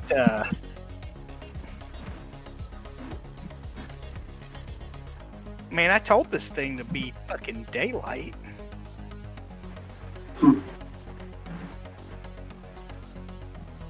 Let me see if there's a way for me to just remove the fog of war here altogether. Activating this helps. Okay. No, that will not help.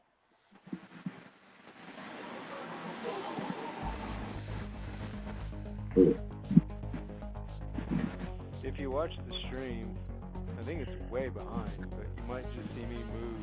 It is. It's a little bit behind. Did what I just into the house? I can see stuff in the house.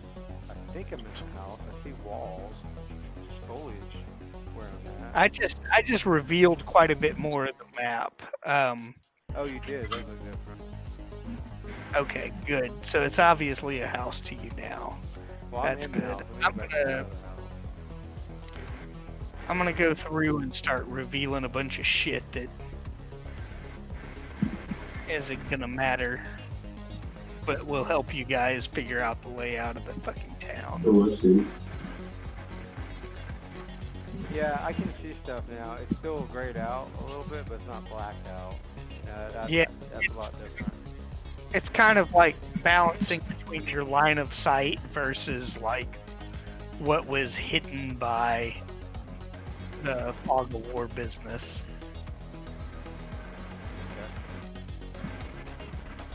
Alright. But I'm also trying to make sure it doesn't reveal anything that isn't already hidden.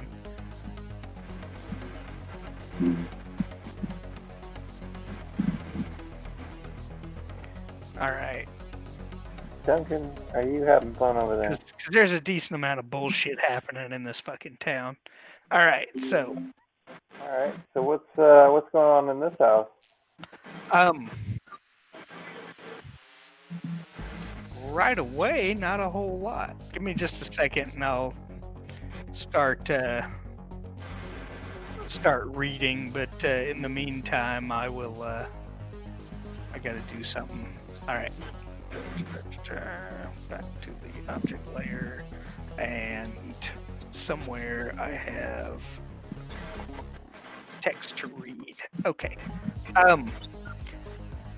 This ruin looks as if it might have once been a farmhouse.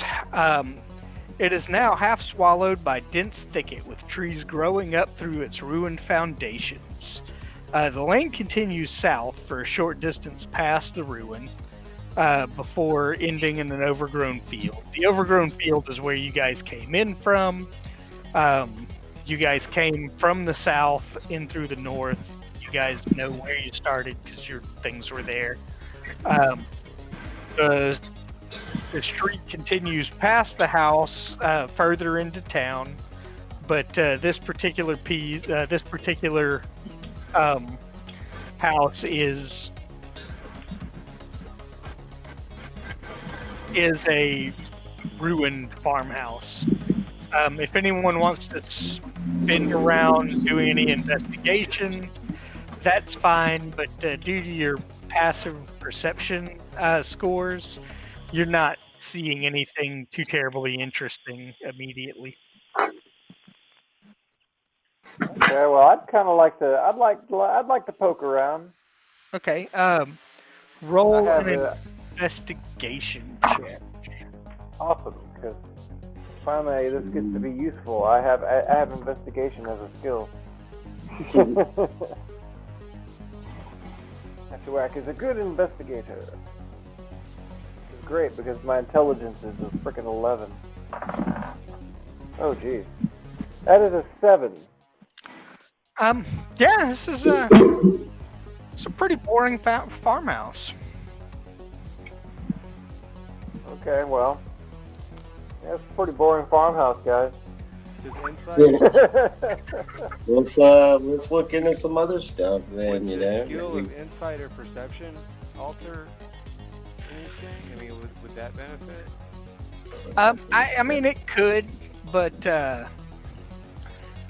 you know, the Dragonborn's kind of poked around a little bit. He didn't find nothing. Okay. I was just saying there's a different way of looking. You know, I mean, it was just a gameplay question. No, so perception is kind of like you walk into a room. What do you see, hear, and smell? Investigation is like I'm gonna dig around in this bit of foliage that's growing up out of the floor. Okay. So, you know, you walk into your closet and what immediately catches your eye, that's perception. Now, I'm looking for, you know, that thumb drive that I lost. Now I'm poking into luggage and shit like that to kind of figure out where it might be. Is it in this cigar box? Is it in that drawer? Is it, you know? So investigation is more of a thorough check. Perception is like, you know, what do I immediately sense around me?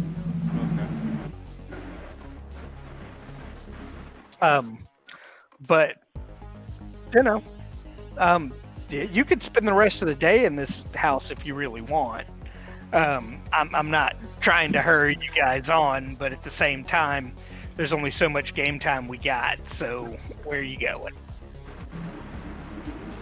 Yeah, I didn't find anything, so I'm back outside. Yeah.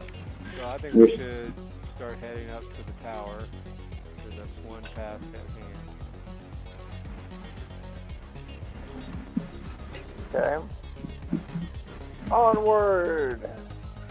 If you guys want to do me a favor and only move about 6 squares at a time, just so I don't look up and see you guys like clear up at the tower suddenly and then don't have a chance to kind of roll through my notes that they've given me here. Alright, well, I'm just going to move up to this, where it splits here. Okay, Pause. fair enough. You know, you look up to the north, it's, you can see a little bit of a, some worn out, ruined looking cottages. Looking off to the east, you can see a little bit of, what looks like a more sizable building might have been like a store-sized, you know, maybe workshop or something. I want to go whichever way takes us to the dragon. That would be, It'll be to the right, huh? from what you can tell here, you know, the closer you get to these trees, the harder it is to kind of see the tower. But the tower, from exactly where you're standing, is more northeast of you. So I would say we head east. I see a path cutting back to the north up ahead. Yeah, all right. Go midway and stop, wait for everybody to catch up. I will move stealthily behind y'all. I don't know what it matters. My boombox blaring. No, it does matter. You guys have like a passive perception, so Well, unless I'm you're not like, I'm gonna pay real close attention to what I'm doing down the road, then your passive perception kind of, covers a certain bit of stuff. Out of not more creeping along or anything, more but I'm Galen proceeding cautiously. to Mike, Gary, and Sean sort of statement is this fucking map I'm looking at denotes some kind of trap, but I can't see anything about a fucking trap within these goddamn notes they provided for me, so I'm just going to ignore that shit. Thank you. I mean, if it isn't clear to me, I'm not going to sit here and make shit up, but I'm weirded out by it, and that's why I'm, kind of... Xanthars has a quick little guide to traps that has some quick use examples. Oh, I'm sure it does, but now I gotta, pull up a PDF while y'all guys are trying to play a game? Let's keep this fucker moving. I just like to see how mad everybody. I just like to see how mad everybody gets from me suggesting ways that they could be trapped. Contact structural engineer. Get a permit. No, I mean, like you're walking past this fucking You have workshop a permit here, for these sharpened sticks and shit on them. but nowhere is there like a note for me that says a trap. So, as far as I'm concerned, dude, you guys move along. I mean, fuck it. Sweet. Well, I'm gonna move along to another beer. I'll be right back. If Pat's going to get another beer, so am I. And I see Gary is out of his chair, so this seems like the greatest time to do it. I'll be right back. Oh, man. I mean, are we taking 5 or? Yes, I found no sooner did I say that. We have no DN. Go ahead, don't like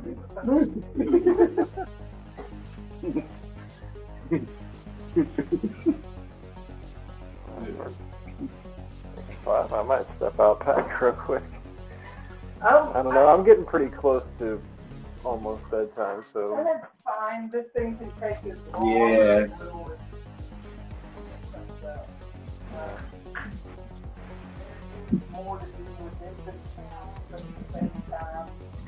So yeah, we got all rested up and we haven't used anything yet. So I mean, we could just stop here. Yeah, I'm gonna have to. I gotta go in a minute. And Well, I'm not even sure if I'm gonna make it through the dragon bit, but yeah, I mean, we might not want to go through that yet. Just wait. I gotta do the dragon thing because Afroact is the character. But Well, Jerry's we'll leaving. figure it out. There'll only be 3 of us fighting the green dragon. Okay. We're not gonna fight the dragon. Are you gonna talk to it?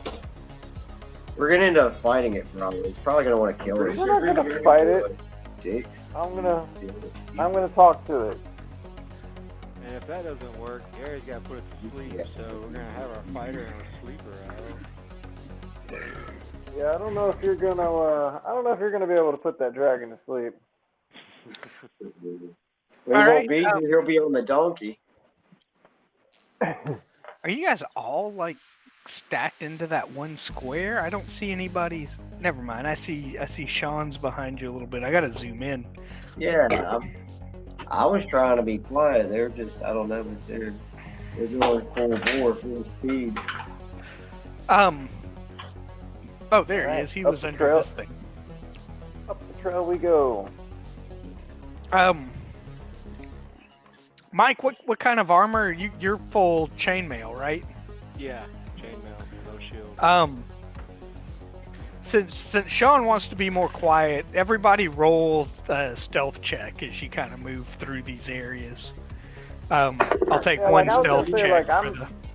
I'm at least proceeding Oh, yeah. cautiously. Which will stealthily. I mean,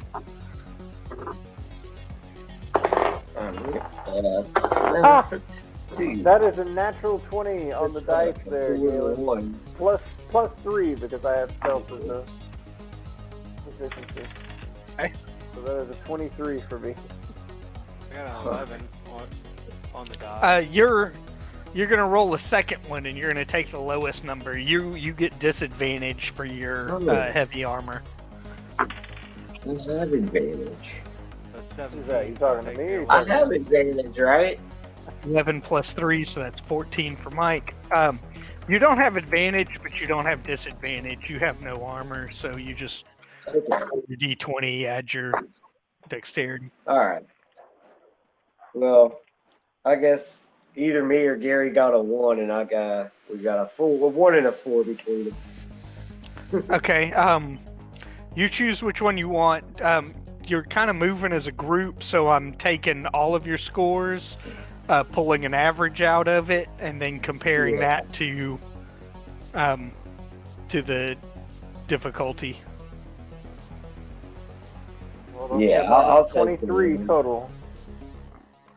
Okay, so Raise that's the average. That should raise an 4 average up a little. and what was the second number, Sean? 7, 4. What was it? 4. 4. All right, and that's all of you. Okay. Should be only 4 of us, so. Yeah. Give me a second here. Amanda's being super stealthy back there on the donkey. Oh yeah, she's like busy hanging Yeah, out with no. the druid or whatever. She's sleeping it off, whatever she's doing. So 37. 1, so that's 40. 45.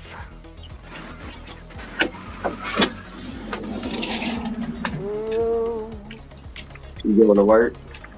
Alright, man. Have a good night. I don't know how much further we're actually gonna go. Oh, bye, Are we one Gary. down?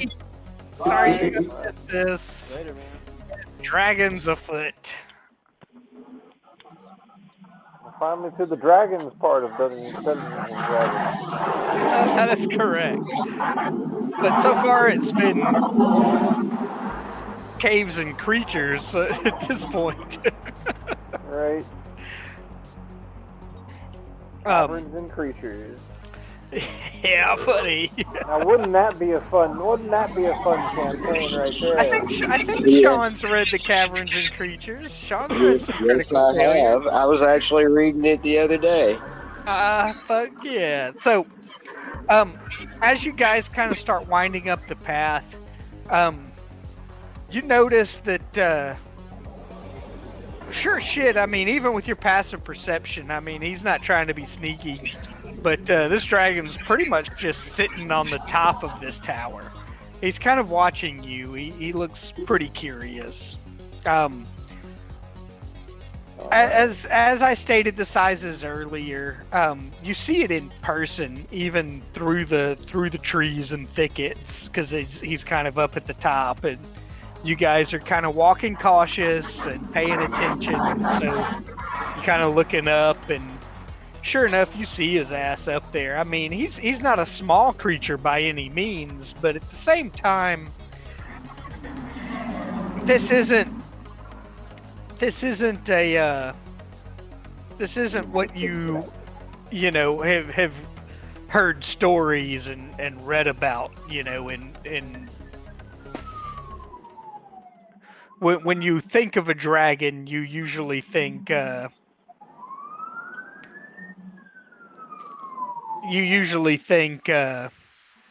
a much larger creature comes to mind, but This one's still impressive enough. but you know, the tower goes up about 40 or Like the 50 dragon. feet. Is it like the size of the dragon in Dragonheart? You know, that movie? I guess. I don't really know, but like I said, he's Remember about that movie? That movie was awesome. he's about 40. Oh yeah, but now he's about 40 feet from like nose to tail. His body itself is about 20 feet long. His wingspan's about a good 30 feet, you know, you would guess. But he's perched up at the top, and he's kind of, he's not aggressive, but he's definitely watching you guys kind of wind your way up to the tower. If he's watching us come up, then I want to get to right about here, and I want to stop right there. And once you're there, the rest of you are pretty much keeping pace. You know, I mean, it's not a. And I would like to call out to the dragon in Draconic and be like, "Hello, cousin. How are you today?"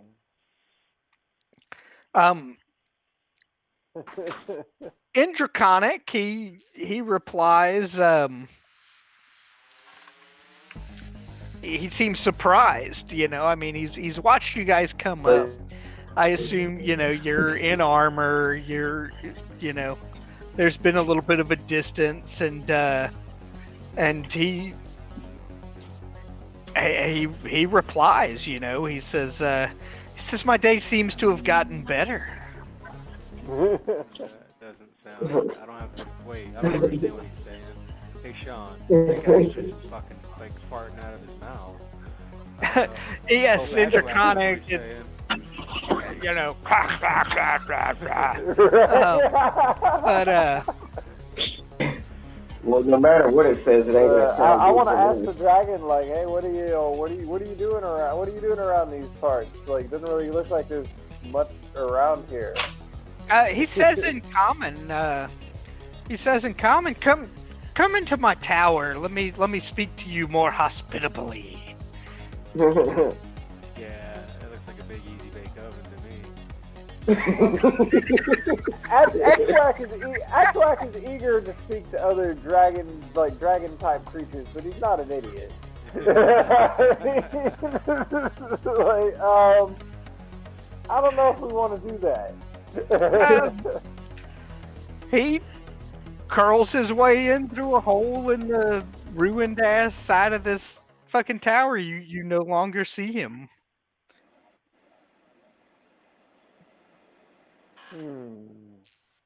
I would like to sneak up to the door and peek in and see what I can see. As you start getting closer, you see a number of, you know, bits of giant spider pieces scattered about, you know, within the area of the front door of this place. I'm not sure whether your map shows it or not, but I'm calling this a door. Okay.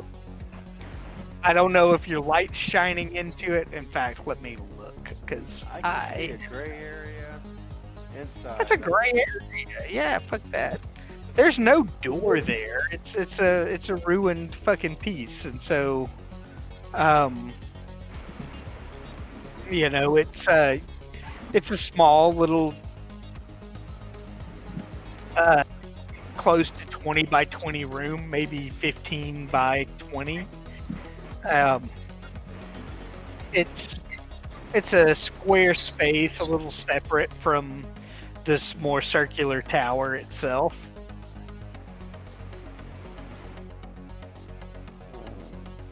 Okay, so is there anything in there? That's where the dragon went in, huh? The dragon went in the big piece of the tower. Yeah, he's in like the round section over here. Hold on, I should have revealed something there. I'm watching the screen to see if it changes, but it I'm seeing doesn't. the You have. tower, ruined staircase.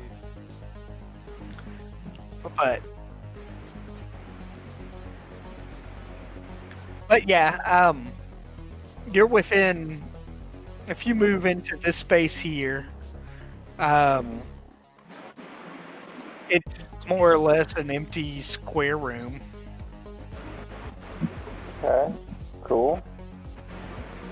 Where'd the dragon go? This is a door directly to your left. I will move Ashwak in there first because he seems to be more caricaturally driven to see a dragon. Did that open up a new room for you, Pat? Do you see what's going on there? Yeah, I see the dragon now. Okay. Alright, so I'm in, like, I'd like to know what's happening. Like, I'd like to, take a careful look around the room as I come in. I mean, you instinctively look up. I mean, he was at the top of the thing, and he's up within some rafters of some ruined-ass roof. It's about a partial roof here, maybe about half of it. More to the half of where you guys are standing on this end of it. On this end where the crumbled-looking staircase is,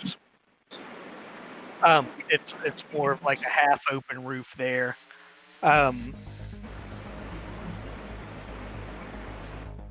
The tower's roof is mostly gone. The door comes from the cottage into the tower. There's arrow slit windows in the tower, and it's kind of strange feeling within this area. There's definitely a pretty acidic smell. I mean, imagine, walking into like a Clorox factory. It's burns your nose a bit, but it doesn't hurt, and it's not going to kill you. Does it smell almost exactly like what Atruak's breath smells like when he does his poison breath? Yes. This is a rather I mean, you notice the smell, but it's not as an adversive of a smell to you as it is, the rest of the party. The dragon is. I don't want to see him there. I mean, you see him up, closer to within the rafters. There's still timber that would have created the roof, but the roof itself, half of it is long gone, and that's the half on the side that he was kind of perched at. So when he went in, he basically just went in from out of your view from when you were outside. He's kind of leaning in, and it's kind of, he's cautious, but cautious and alert, but not overly aggressive. So just a quick, as we're coming through the door, like a little group, pause huddle where the dragon can't quite hear us. Like, should we be honest with him, or would y'all like to, and obviously he speaks common, so anybody that wants to do the talking can do the talking, but,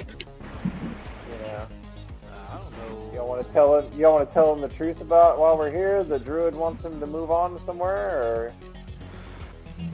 I think indirectly we can lean on that. Like, we can ask him, why does he want to live in this cold, sterile tower as opposed to big old beautiful forest over there? Why don't you move along? I mean, you guys picked up from the druid within conversation that this dragon wasn't here the last time the druid was here. The dragon is a very new development. The druid comes through every so often. He's kind of got his rounds, that are a part of the Neverwinter Forest. And within those rounds, he dips into Phandalin here and there to kind of check in on his buddies, and he comes back up, and this is more or less a stop along his way. So you know that he wasn't here last month, but he's here now. Afraid of him. What's he hiding from? Exactly. Yeah. So, but you guys are still whispering, so... Well, I guess I'm going to step up and ask him, hey, how you doing? What are you doing, what you doing in this area? Shouldn't you be, in a swamp somewhere? As a green dragon? And here's where I will apologize for being a bad DM, but this will only take me a second. Hold on.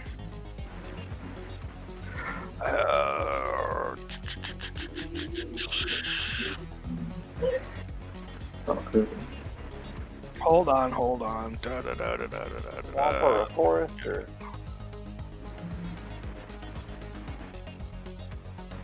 What do you need, Galen? I got the monster manual right in front of me. Monster manual is not what I'm after. I'm looking for. There we go. He says that he had to flee his home from the Ardeep forest. Says I was in the forests of Ardeep. The hill giants chased me from my home. My sister did not fare as well as I did. Oh shit, that's not good. But I was able to escape. There were 3 hill giants. I've never seen them hunt like that before. What do you mean? Hill giants they come are out slow. Hill giants are slow and stupid, motherfucker. These guys were like taking care of business. Like some kind of hill giant hit squad, huh? It was nothing like I've seen. I certainly don't want to be this close to Neverwinter. Well, what if we, There's nowhere else to be. what we do, you know, if we can get rid of those hill giants or find out why they're like that or whatever, maybe he would want to move back, you know? I mean, honestly, like, the area around where the Banshee was, around, what's the name of it? Coneyberry. Coneyberry. There wasn't really much in the way of civilization around there. There's a lot of wilderness there, huh? He says, there's an ancient silver dragon that I'm not looking to stay too terribly close around. Neverwinter Wood is not a good place for me.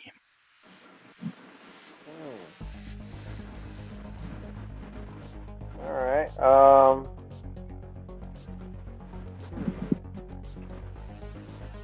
What about how far away are these hill giants?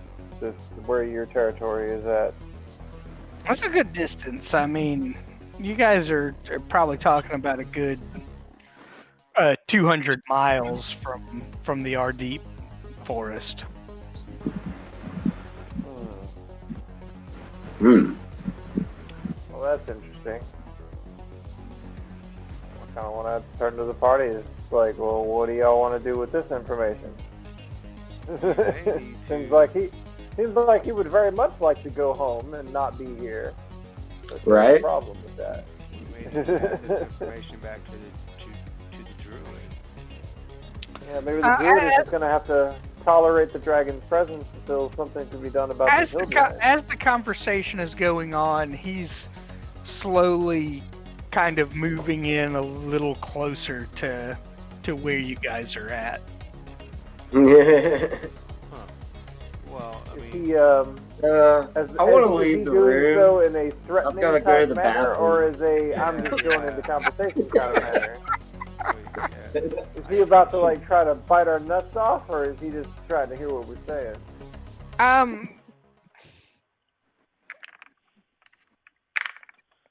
Oh dear. You feel like he's more leaning in to kind of, make this more of an intimate conversation. Oh, Alright, okay. cool. In that case, Well, it's like I would like to explain the situation to the dragon. It's like where there's a druid that makes his rounds and comes through the area. He is not entirely comfortable with you being in this little town here, and would like you to go back to your territory. But it sounds like you want to go back to your territory. Luckily for you, we kill shit for people for reward. So maybe we could see something about this killing these hill giants for you. But in the meantime, on that, we would have to have you not cause any trouble for the druid around here, because then we'd have to deal with the druids. Kind of don't want to cause trouble with the druids.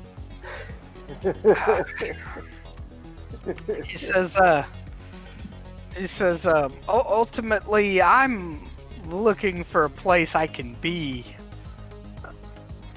where I can expand my influence and increase my holdings.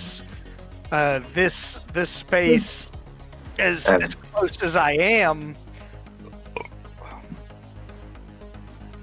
to my known dangers, I feel like it's more or less still an advantageous location.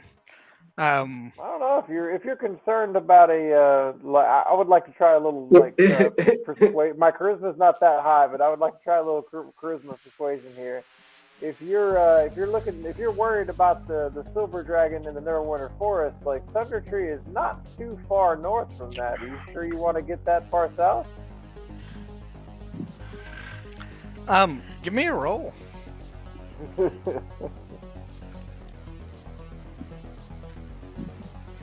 Let's see. Oh, of course. 3. It was worth a try. He says, I don't know if I'm looking like an idiot or whatnot. This has not been a bad spot to be for now. I'm not sure if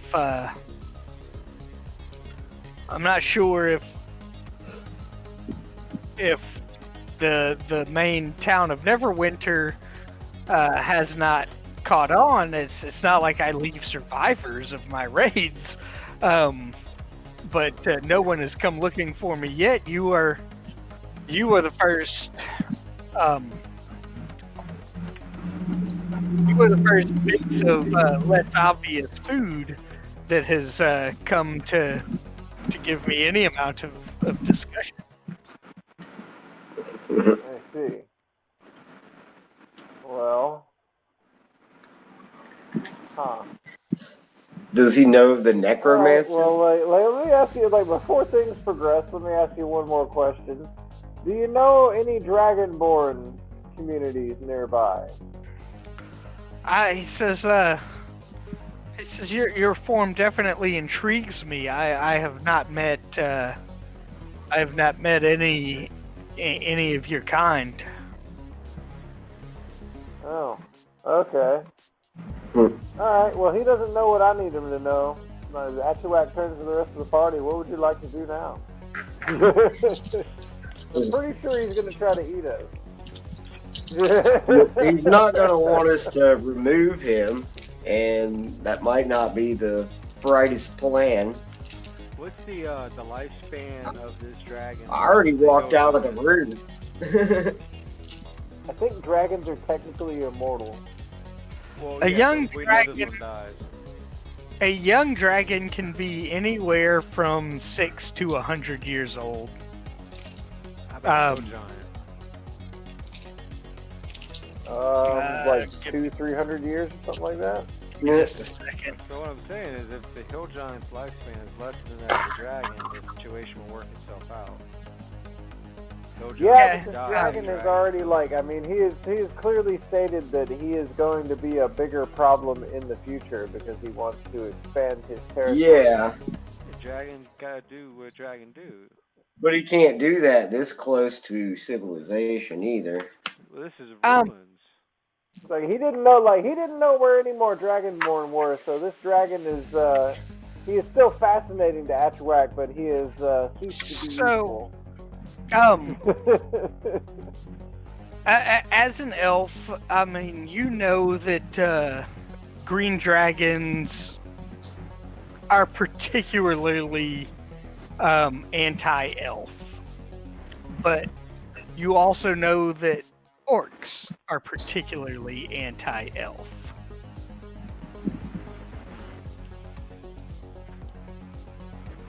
Everybody's so racist. Not once Tasha's Cauldron comes out. Oh, That's shit. right. Some affirmative action up in this. All of a sudden, once quest. Tasha's Cauldron comes out, everybody loves everybody. All that, yeah. There's no discord between the races. D&D becomes a very boring place. Right? I mean, what the hell? Yeah, we can't all get along. No, but somebody's got to fight somebody. I'm into more. I'm into some of the older. I'll say it. I'm into some of the more older Forgotten Realms lore. I'm gonna pretend like Tasha's doesn't exist.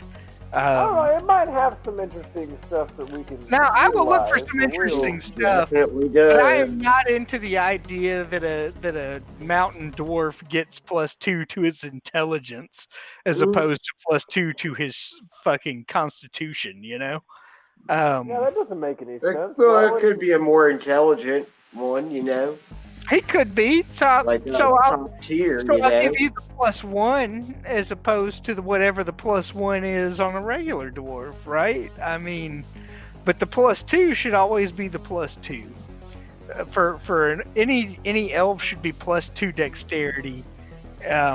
Maybe a high elf is stronger than the other high elves that you're used to seeing.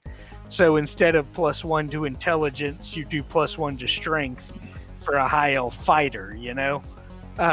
Right. But at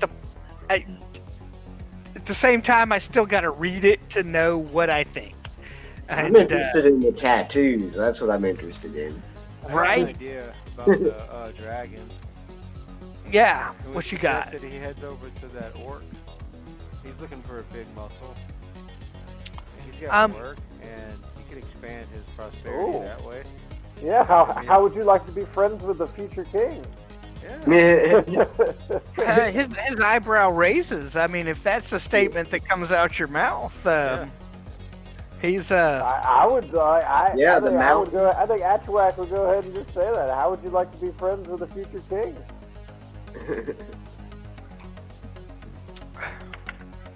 he says what king do you speak of?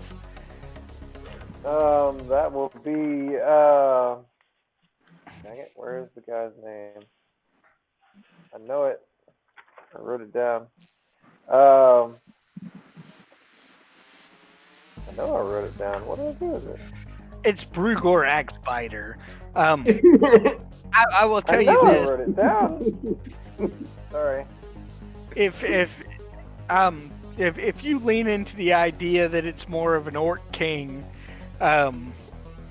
you know, he's probably. Now, I thought Shakhtar was going to be the one that was actually going to be king, or is Shakhtar just his advisor? So Brugor is the one that to wants lay to it be out the king? for you, Brugor is the assumed descendant of Uthgar, or Uther, or whatever.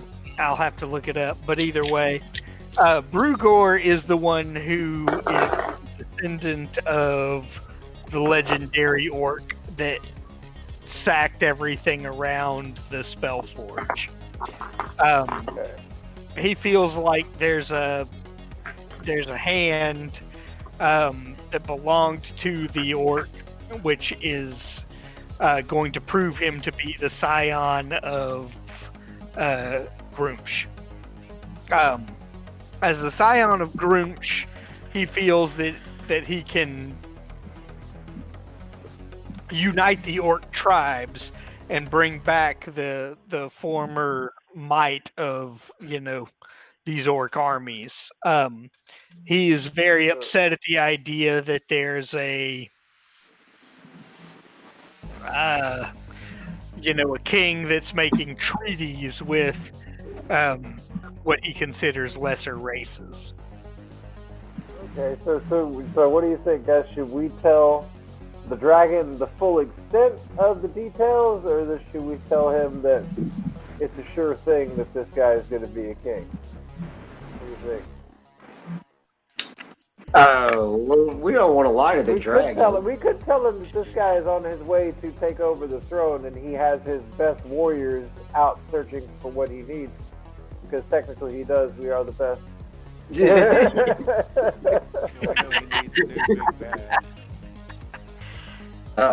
And he would certainly be really glad to have it. And also, like, imagine how grateful he'll be to us if a dragon shows up to help him, and he's like, "Oh yeah, you guys sent me." Well, we killed his ogre, you know. We could replace it with a dragon. It's really kind of a situation that works itself out beyond what the initial party think it will. So I'm down. Well, you know. And really, it just puts us back to where we were. Like, we want to deal with him, but we have to kill him. And it's in character for No, me. not. My hands are okay. You don't know.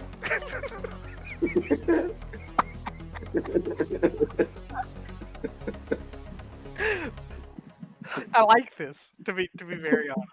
It probably sets up some really interesting events down the road. Yeah, I think we should explain it to him and tell him that, like, well, we, you want to get in on the ground level? Yeah, like, I think we should tell him that, like, there's going to be an orc civil war coming up in the Kingdom of Many Arrows, and this guy is going to take the throne, and it would probably be in the dragon's best interest to be on his side. And he is currently in the south looking for assistance. Not just on his side, but one of his top generals. I mean, he's got a void to fill. He had an ogre, and now he doesn't.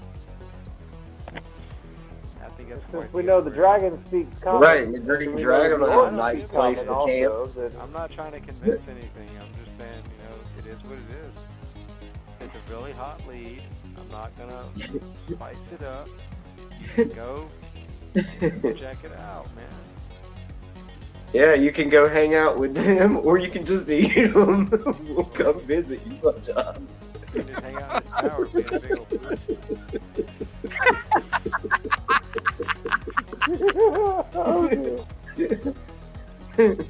Yeah, I think we should offer that dragon that thing. I mean, it's not really a deal that we're offering, it's an opportunity we're presenting. Yeah, It's providing information. Yeah, like Mike says, that's a hot lead.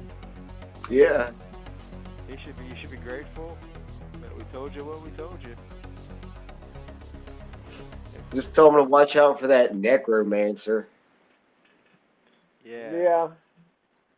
And Army of zombies is a problem for anybody, even a dragon. Yeah, I'm sure the necro is more problem than the zombies. The dragon will make short work of zombies. Yeah, oh yeah, by the way, dragon, what is your name? Dragon is lost. I am Venom Fang. Venom Fang. That's a cool name. I'm shuddering in the fear. Where did you put that through a name tumbler?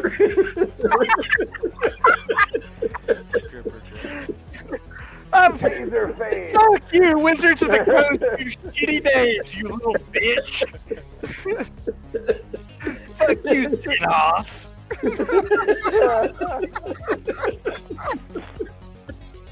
It's not my fault, fucking Mike Burrows is a bitch.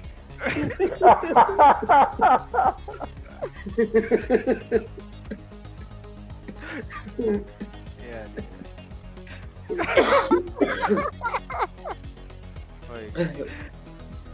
I mean, I'm game. I mean, is this your final answer? Wait, what was Are you guys gonna, like, fill this dude in on, like, fucking orc artifacts?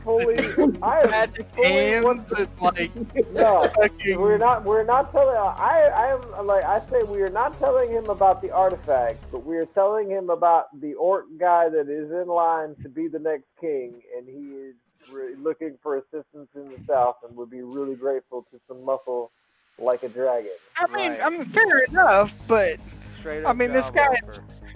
guy's no idiot. I don't think I don't think It's there's all any reason to tell him the details of the stealth forge and the. He straight tells you orcs are a fickle lot. You know, why do I give a fuck about this orc in a hill versus any other orc? I mean, that this dude. Because that one's going to be in charge of a kingdom soon. And how? He had a dream. And how? Only if we helped him. I say we Well, just the thing is, we just plan have on a green dragon over there and tell him about it. And what makes you so well to help? No, we're the best at everything. This orc. He says I you're feel the like best at helping him. dying if I decide to kill you now. I want to tell him everything, man. I'm down. So he'll go there. I don't care either way as far as the orc's concerned. I have nothing to gain. Let him know they've got leads on magical artifacts. He had a dream and he needs a dead hand.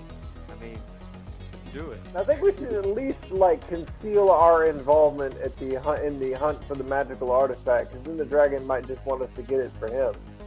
Well, because no, we just don't go get it. is We a just let the valuable dragon go over artifact there that and he kill the might wanna orcs. hoard. Yeah. I think it's a situation that works itself out. And Just tell him he can go clear a mountain, he can live there. It's a better place up in the mountains. Yeah. It is a pretty nice cave down there. I can tell by the bones in the caves there's a lot of animals to eat. Mountains are not forests. It will be when he dies. That is his reply. We can send him some seeds.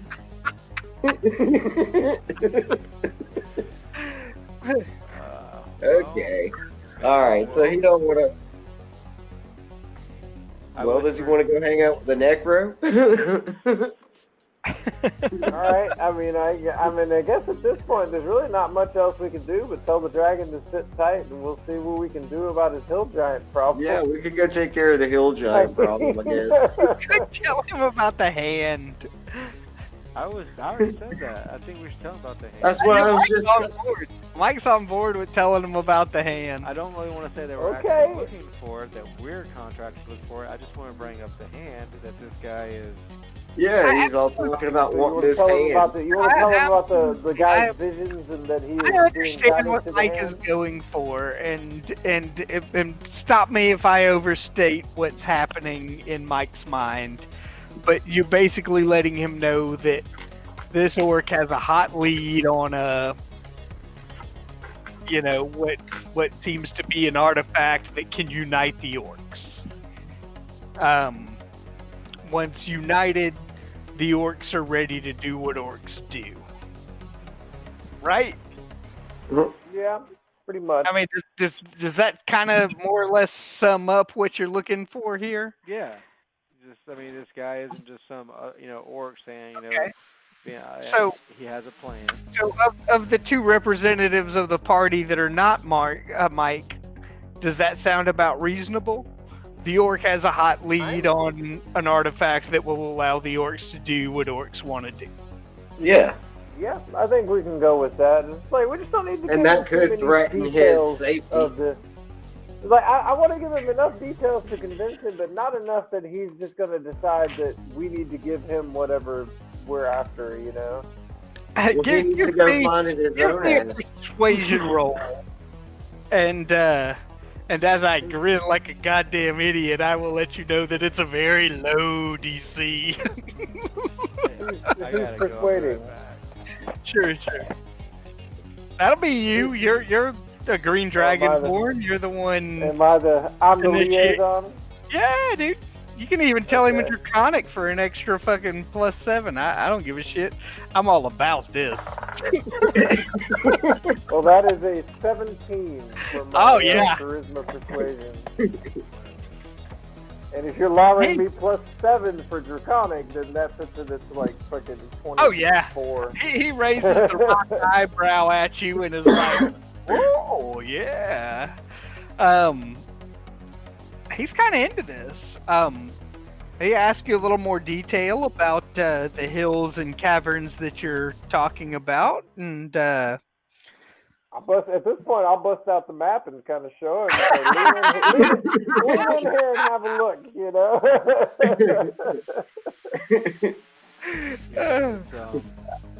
You just picture Actuac kind of kneeling on the floor with this like big ass dragon like head leaning in with like one eyeball down on the map, and it's just like, all right, you see this? All right, for one, I will say you guys have just enriched the fuck out of the world I was looking for. Number two,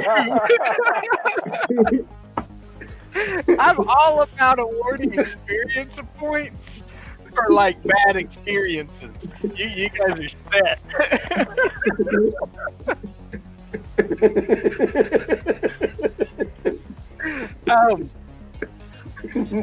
You're still headed for the Spellforge, by the way, which is where you know the hand might well be.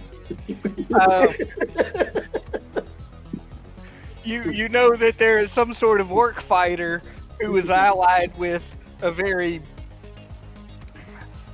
competent, from what you learned during your dinner, orc cleric, who are looking for a very important to them orc artifact, which may well be in the Spellforge, and you've now sent a green dragon over to hang out with them. So, just making sure you guys are like on board and 100% you don't want to like shoot him in the ass as he tries to fly away. But this guy's into it. I mean, he is like 100% like. I'm totally down with this result, because I wanted to get through this whole thing without fighting the dragon, and this works for me. I'm down with it. I like the fair enough. I mean, but depends upon where you guys go with the whole orc side of things. You may well have just hit pause, or you may well have been like, yeah, we bumped up what we're after, one or the other. But this dragon, kind of committed to this thing whole is Civil War like now. he leans in. I mean, as this conversation has been going on, he's been kind of getting closer and closer. He, once again, in a very non-threatening sort of way, but like circling you kind of curiously as he comes down from the roof, and it's almost like next thing you know, he's like standing right across from you and is on the ground and like not even in a climbing state, and the conversation, as we're like discussing, it obviously seems our roleplay style is more narrative than it is, Right.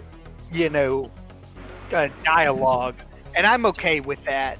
But where we're at here is, in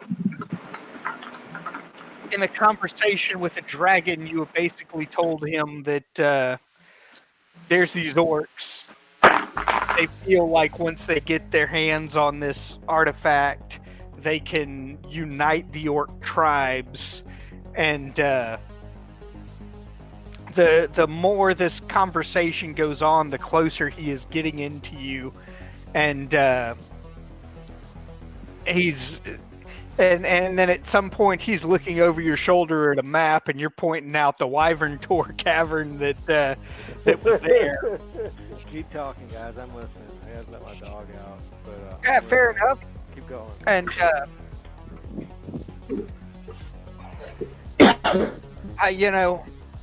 it's an imposing figure. I mean, this is like I said, he's not what he's not what Xenos or Wilbro has understood a dragon to be. He's smaller than that, but this is no horse biting an apple from your hand, This is still a 40-foot long, nose to tail, creature. Well, I kind of get the feeling that the Shakhtar One-Eye guy is smart enough to figure that. He's smart enough to understand that, and if not Brugor himself, You'll see what happens, but at some point, perhaps. I mean, you guys still have like a million decisions to make. But Right? at this point, this dragon is into this. He Well, I'm starting to kind of think we should just commit fully to this orc civil war and just make this happen. but he, you know, gives you some more creepy dialogue, and then poof, that motherfucker just bolts, and he is up out that fucking hole. You don't even see which direction you go, but you imagine he is southeasting it like a motherfucker. He is out like a shot. Awesome. Yeah, I mean, So let's check around and see if he left anything behind. Yeah, that's a good idea. I'll roll. yeah, give me a roll. All right. I got a 5. Four.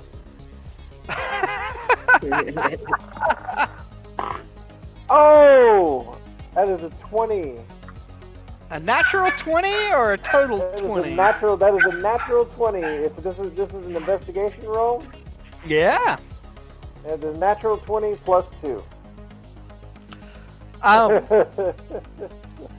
I mean, you guys have been kind of scanning the area as the conversation's been going on. I mean, where we've spent, 30 minutes and in your whispers and discussions and everything else. I mean, you guys have probably been, in a very uncomfortable conversation with a green dragon for about an hour. Kind of trying to figure out, one, you've learned that he was on the run from a more organized hill giant attack than he would have expected.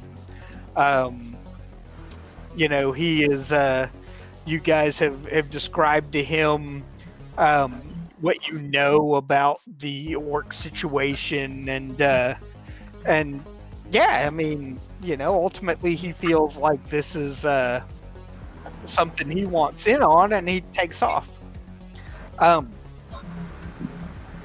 There's a broken ass fucking chest on the floor that's full of some goddamn money. I mean, there's money, there's shit in it. The dragon was not shy about kind of looking over his shoulder at his own stuff, as if he was trying to figure out, kind of, what do I want more? Do I want to manipulate this orc situation, or do I want to continue to try to grow what I have here? But yeah, there's basically a chest. It's broken. It doesn't have a lid on it, but you guys have plenty of space in your own shit. There's 800 silver pieces, 150 gold pieces. Within this broken chest, there is 4 silver goblets with set with moonstones. Each of the 4 goblets is worth 60 gold apiece. Well, now we got goblets to drink out of. Absolutely. There's some scrolls. There's 2 scrolls. Anything I can identify? Nothing that you're able to identify. Okay. They kind of bear the same bits of markings of the other scroll that you have yet to been able to identify. Right. But I will, although Gary's not here, I will ultimately allow that at the point that Gary was able to understand 2nd level spells, he was able to, what's that? Yeah, he can now. Of course. At the point he was able to identify 2nd level spells, he was able to identify, one of the scrolls that was involved with the glass staff. This kind of reminds you of that. I mean, you can tell that it's an arcane scroll. Even though Gary is off hanging out with Aaron and they're like playing cards with the druid or whatever they're doing, you know that Shots, probably. but you identify them as arcane. He's all broken playing music.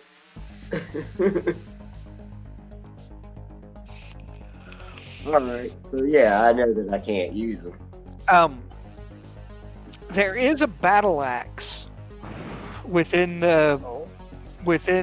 kind of not inside the chest, but kind of leaning up against the shit. There is it's kind of rusty. It's definitely old. But as you with your 20,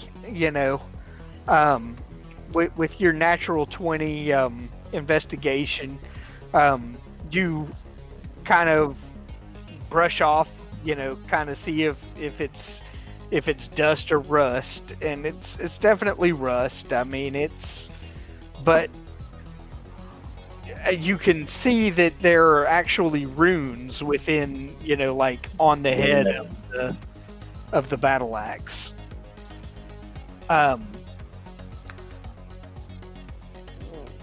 It's That'd be something to have looked at. as a speaker of Draconic, you can somewhat identify what's there, but you can't. So it leads you to believe that it's probably Dwarvish, the runes. I speak dwarf. Nope. Wrong character. Wrong character. Sorry. Well, if it's Dwarven, I speak Dwarven. You speak Dwarven? Yeah, Elvish, Dwarven, Common. Yeah, I speak Elven and Draconic in common. Yeah, I got Dwarven. The runes actually read Hugh, which would be like the name of the axe. Hugh, huh? H-E-W. H-U-G-H, huh? No, H-E-W.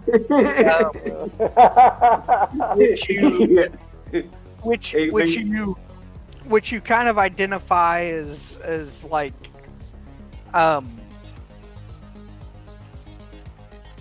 you identify it in the sense of like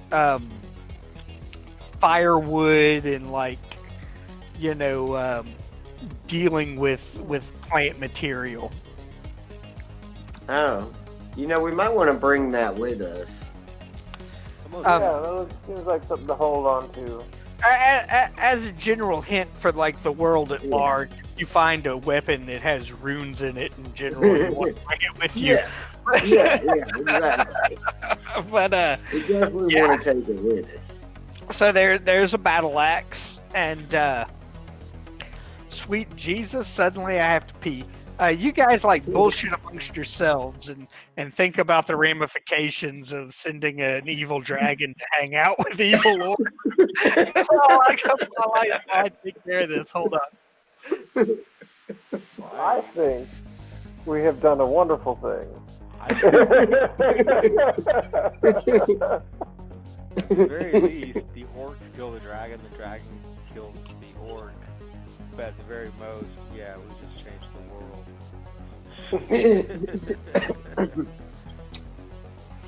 Well, I don't have a problem with it. Nah. Make it. I think it'll just make it more fun.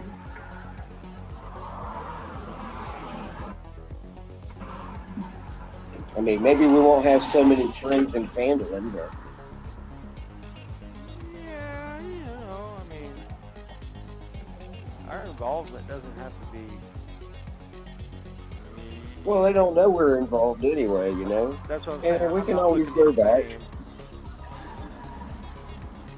Wait, what? We can bring the necromancer over there to wipe out the green dragon.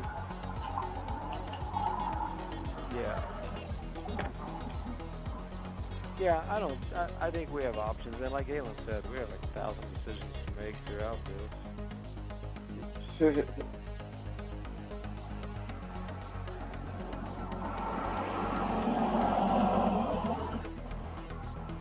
need to go back and see what the druids. Just tell them, yeah, we got him out of here for you. You know. Yeah, definitely. 'Cause I think we might get something him too, and he might know more about this. He might know more about the battle axe. 'Cause he's been here before, but unless the dragon brought it out. I'm sure the dragon stole it. Yeah. Alright, here's the pisser.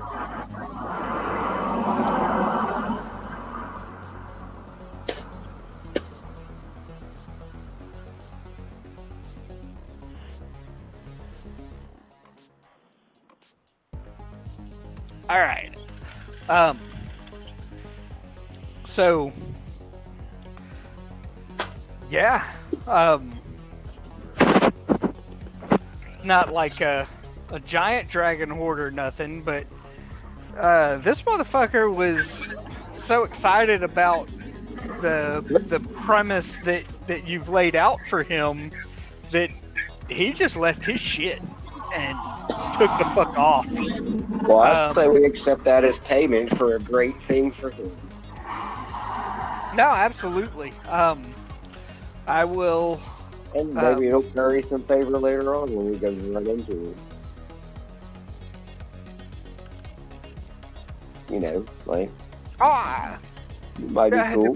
Depends on the circumstances you run into him again. It may curry a fuckload of favor, but that all depends on how y'all want to shape the realm, I guess. But yeah. We can, as we're close to midnight, and I know Pat is interested in going to sleep, and looks like Mike has done moved to DEFCON sleepy time. I see you, but it's dark. Oh, there you go. Hey, that's much better. All right. Oh, yeah. DEFCON 1. Oh, wait, it didn't work that way. Computer DEFCON 1. There we go. Yeah, I'm wide awake. Whoa, fuck! Daylight up in that bitch. Dude, I'm so jealous of your whole computer DEFCON business. I'm like, now that I have a camera and I can impress people too, I gotta figure out something. I got a client that does a lot with their home lights and stuff, and I needed a bunch of stuff so I could emulate, you know, and like know what I was doing before I go on site. Yeah. Here, I'm back. Dude, that's even. Did you write it off on your taxes? I would have, but the way they changed all that shit up recently, you just go with the itemize. Yeah, you just go with the minimum. Yeah, buddy, dude, 15K. What I do is I expense it though, and I pay for it, and I don't pay taxes. That's an expensive doo-doo. Yeah, and I don't pay any taxes on expenses, man. So it works out. Yeah. But it's just like these little. You get a 4-pack. See here. I had them laying around. Anywho, just a little 4-pack of little 26 bucks, and they're little Wi-Fi light bulbs, and fucking program it, and then you tie it into an Alexa, and boom, I can make coffee. Oh, so you changed your Alexa voice to your Alexa command to computer. Yeah, that's what I'm doing. Yeah. Ah, very cool. I'd be more leaning towards Cortana, but I'm sure it all does about the same. Yeah, the Cortana, I don't know, I'm doing stuff with my laptop with voice recognition for dictation, where I don't want the two overlapping. I don't know. Fair enough. Man, it's really good with dictation and like commands and stuff. I don't really use it for myself, but I have to know how to use it so I can get out of a client. So, tell you the truth, I need to start using it for myself because I hate typing. I hate doing much of anything. So if I put my headset on and be like, open an email and then be like, Cortana, hey, I fucking received your package, you sorry ass dick, and then it'll send that out. So I gotta say, having a headset makes that work a lot better. And ultimately, that Dragon software is the way most people end up going, but Windows 10 has really gotten better with its voice recognition and control. But anywho, that's way off I was topic. thinking with it on my drive home from work with the Google. I was like, "Hey Google, make a list," and it was like, "What would you like to put on the list?" And then I named off something, and it was like, "And what else?" And I was like, "Holy fuck, you're shit." And I was able to like name off a few things. But all right, so Cool. We need to go real- back and talk to the druid and pack so everything real life. up. Then Well, and I I think see. if y'all are gonna do that, then I'm probably gonna hop on the donkey, because I need to get some sleep. I think That's- Well, I mean, But y'all are more than Druid's welcome to like carry just a on hop, as much skip, as and a y'all jump. like. We're done talking to the dragon. I don't think y'all need me to translate anymore. And Nah. that's what I was about to say. I could see it by the look on Pat's face. He was ready to stop this damn near 45 minutes ago. So, I'm cool with a quick chit chat with the druid, but I'll probably jump out soon after. yeah, we'll go right, with a quick yeah. chit I just chat want to with the get back druid. to where we can camp and do a long rest. Yeah. And, Pat, And exactly. you know, we can just fill Pat in with notes. I mean, that's But I mean, we did get rid of the dragon, so the druid should be happy and receptive or something, giving, who knows. Maybe know something about the axe. Was there anything else other than the gold, the silver, and the axe, and the cups? Gold, silver, axe, scrolls, Yeah, cups. I will give you guys more, player to DM knowledge that turns into like knowledge for Gary, but bards are arcane casters, even though they use. You're more than welcome to head out, Pat. This isn't much of Pat, anything. It's been great, Okay. dude. All right. Well, I will see everybody Wednesday. All right. And Yep. y'all have a good one. Talk to you in You 2 too. days, All right. man. Later. Good game. Yep. Fucking dragon. So for let me see if I can kick Amanda out of this, because there we go. Remove. So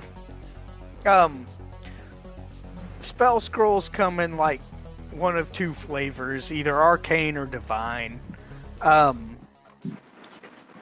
The rule book specifically says if it's within your spell list, which means like when you open up the player's manual and you look at the list of spells. But I'm leaning towards, for bards, a bard at like certain levels can take a spell out of any list. Yeah. So fuck it, he's an arcane caster. If it's a wizard spell scroll,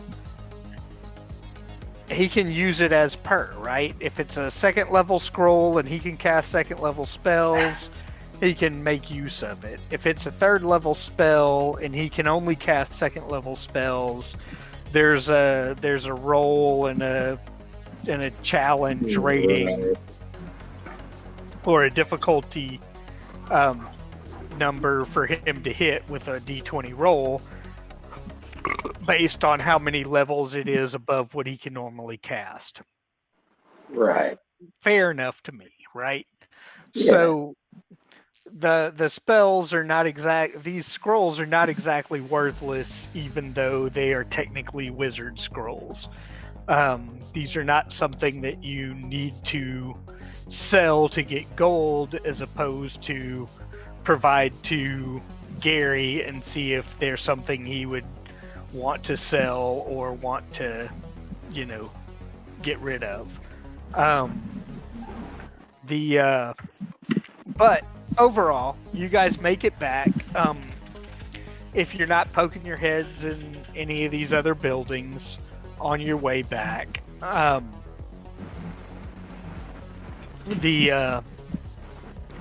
you get to the druid. What you find out is he is actually very familiar with this axe.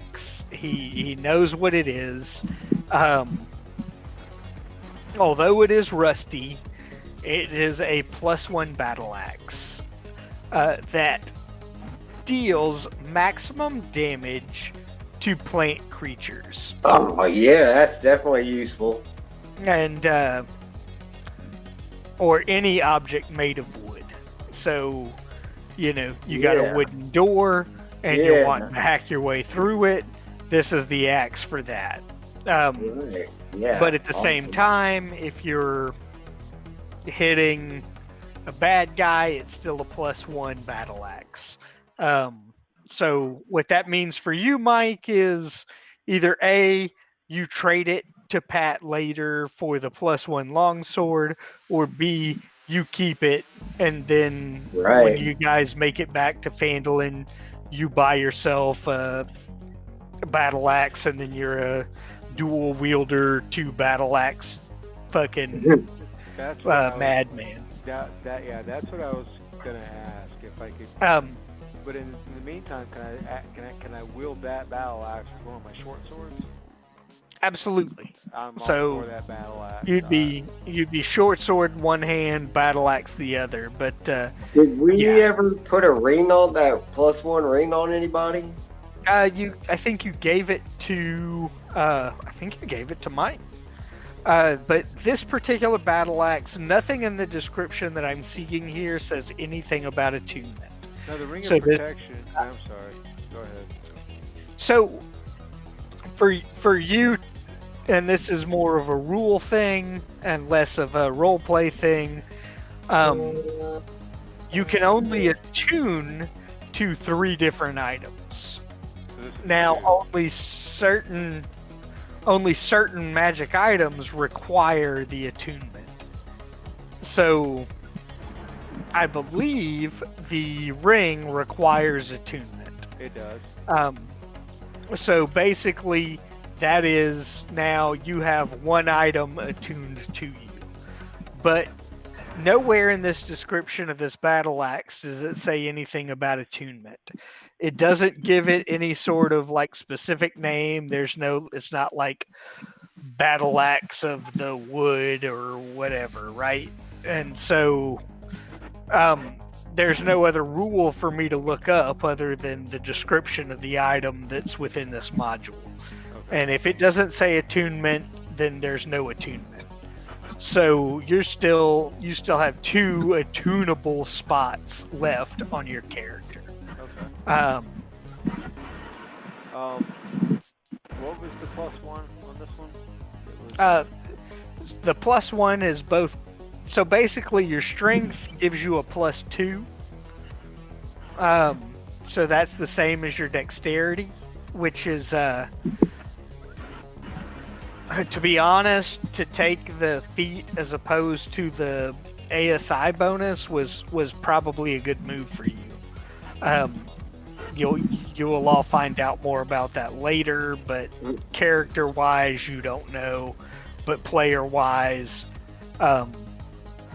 that was good. I would have let you been like, oh yeah, I want to increase my dexterity, but that would have been probably, don't get me wrong, dexterity would have increased other stuff, but at the same time, I think for what this module offers, overall, you made the right decision.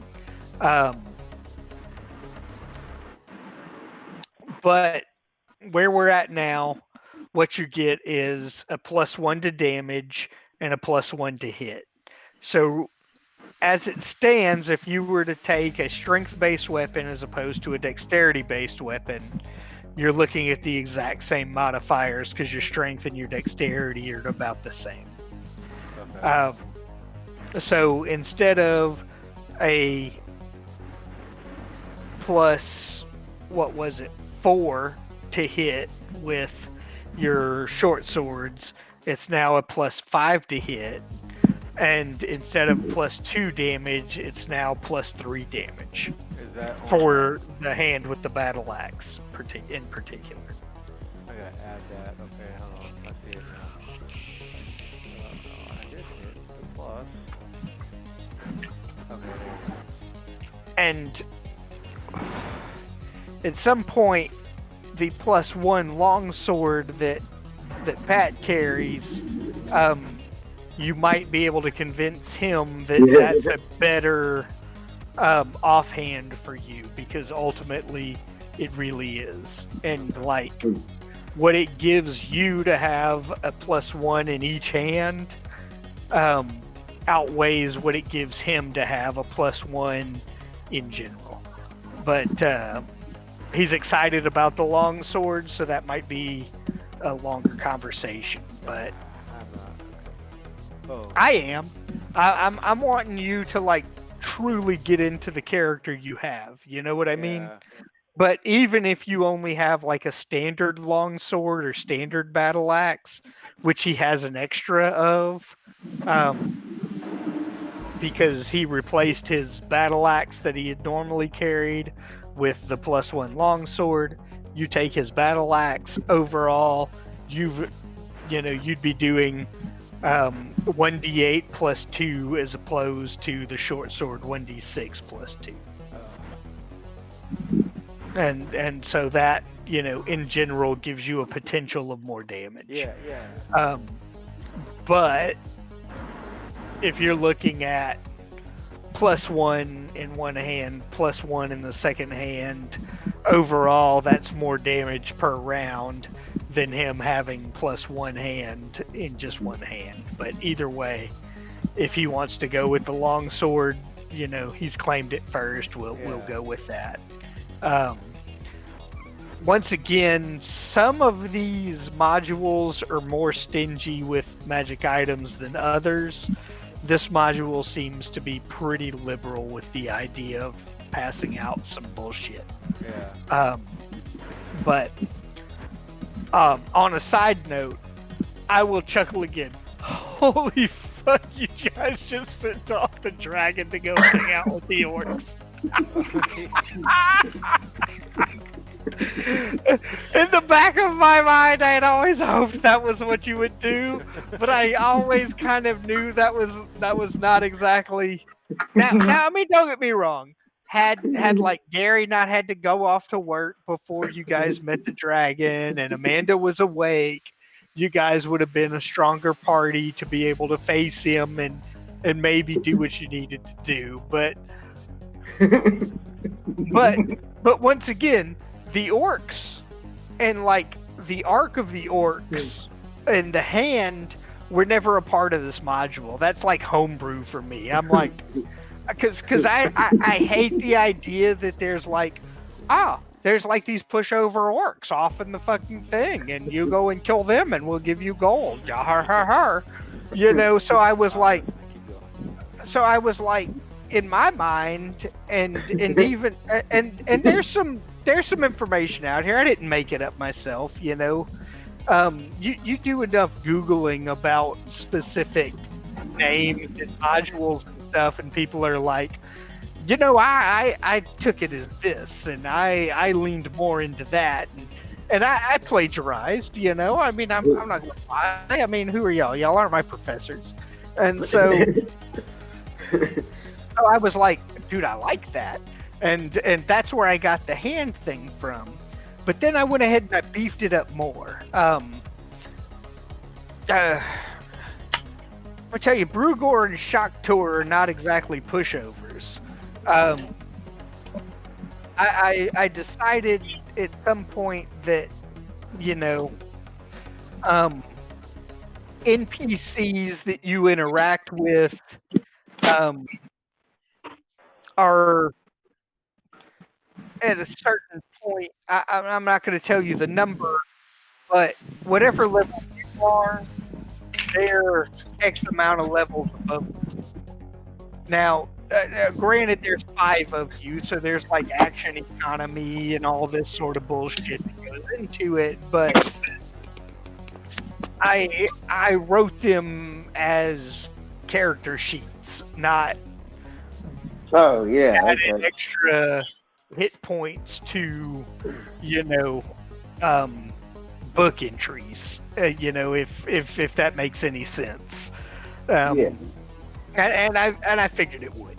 But at the same time, once again, this isn't character knowledge to you, but character knowledge to you are these are competent conversation having motherfuckers, not, not screeching goblins or swingy orcs. These guys gotta look, and your characters, definitely understand that. Or they should anyway. They should understand that.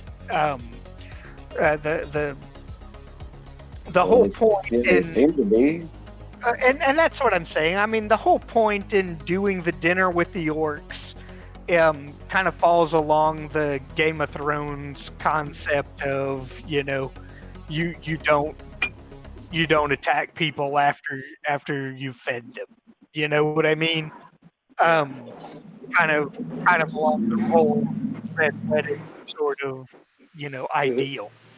To break bread with somebody is more significant or symbolic is the word I'm looking for than just a matter of eating some deer. And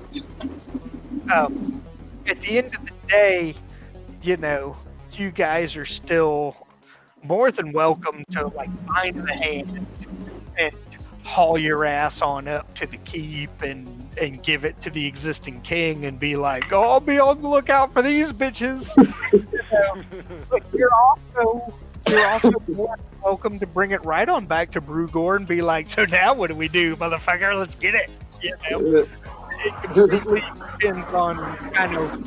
Well, if all works out, there'll be a green dragon too.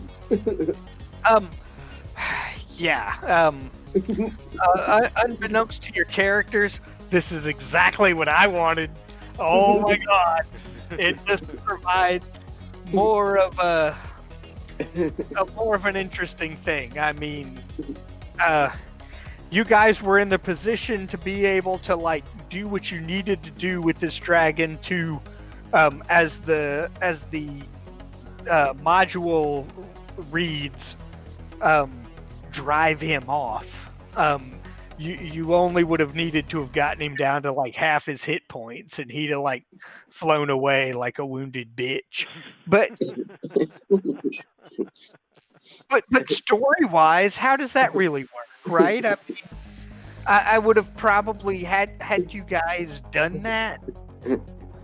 You'd have definitely seen him again. He'd have been like, "Oh, those motherfuckers." But and you would have eventually had to have killed this dragon because he would have been a young, pissed off, evil green dragon, right?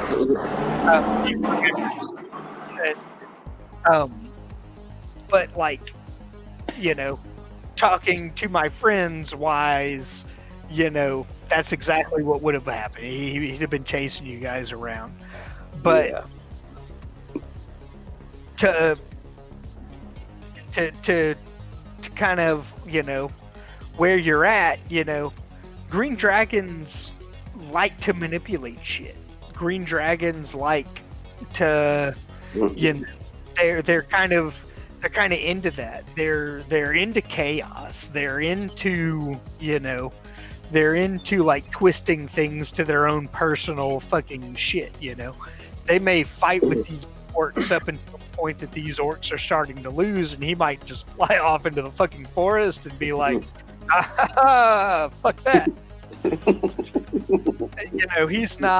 He's not as into this idea of the descendant of Earther is the guy who wants the hand is. He's a diehard. But at the same time, he's gonna definitely be like, let me spend some time with these guys and see where this fucking shit leads, Right. These ass fucking dudes that showed up because at the same time where that character is he doesn't understand the whole, a lot about the world. Where this green dragon might, a young green dragon might be an old human, he still doesn't quite have the whole thing, and so he sees a draconic creature of his same, color or influence is telling him, hey, there's a guy, let's help him get this hand. He's going to be able to fight these orcs, and all hell's going to break loose, and it's going to be awesome. He's going to be like, yeah, dude, I'm into that. You know, I love all hell breaking loose. This sounds pretty fun. And I'm all about creating chaos. You know, you know. My character Xenos is a chaotic. He loves all that shit. That's my job, actually. Yeah, That's like what I'm out here doing. I saw the chaos in my back. It's somewhere in my backstory that I'm working out. Hey, I gave Galen a bunch of notes I made today. I saw some of that. I've got some questions still. I don't have time for it tonight, but I'm working on it. There's things I have to roll for, I think. I'll get with you, Galen, in a few days on that. I mean, and here's the big fucking trick to all this. And you may, and this might be like sad news to all of you, but it might be within 2 weeks that Gary's like, I'm ready. And let me tell you guys, as excited as I am about being able to build upon one direction or another, I'm only building upon, I'm kind of like half-ass exploring different branches. And the closer you get to one branch, the more I'm going to explore that branch. But if Gary tomorrow tells me, show me how that D20 works and let me get moving, Gary's our DM, and we may well roll level 1 characters again and start from scratch. You know what I mean? Yeah.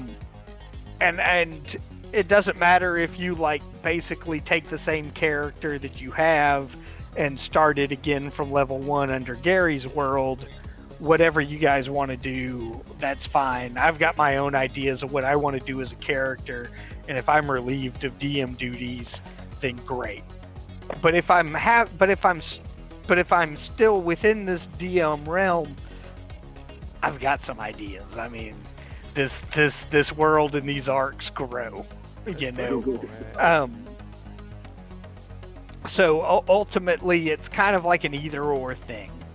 But you guys, you probably already guessed as to how excited I am that you took it upon yourselves to be like, let's tell them about the orcs. Because I did not expect that to be a part of it. 100%. Well, I started looking at the map, and I was like, because I was trying to remember where you're sending him back to the necromancer or whatever. He's like, nah, Silver Dragon. And I was like, well, where are those orcs at? Oh, yeah. That's what gave me the idea. Yeah, I'm into that. So, yeah, be prepared. Next session gets weird.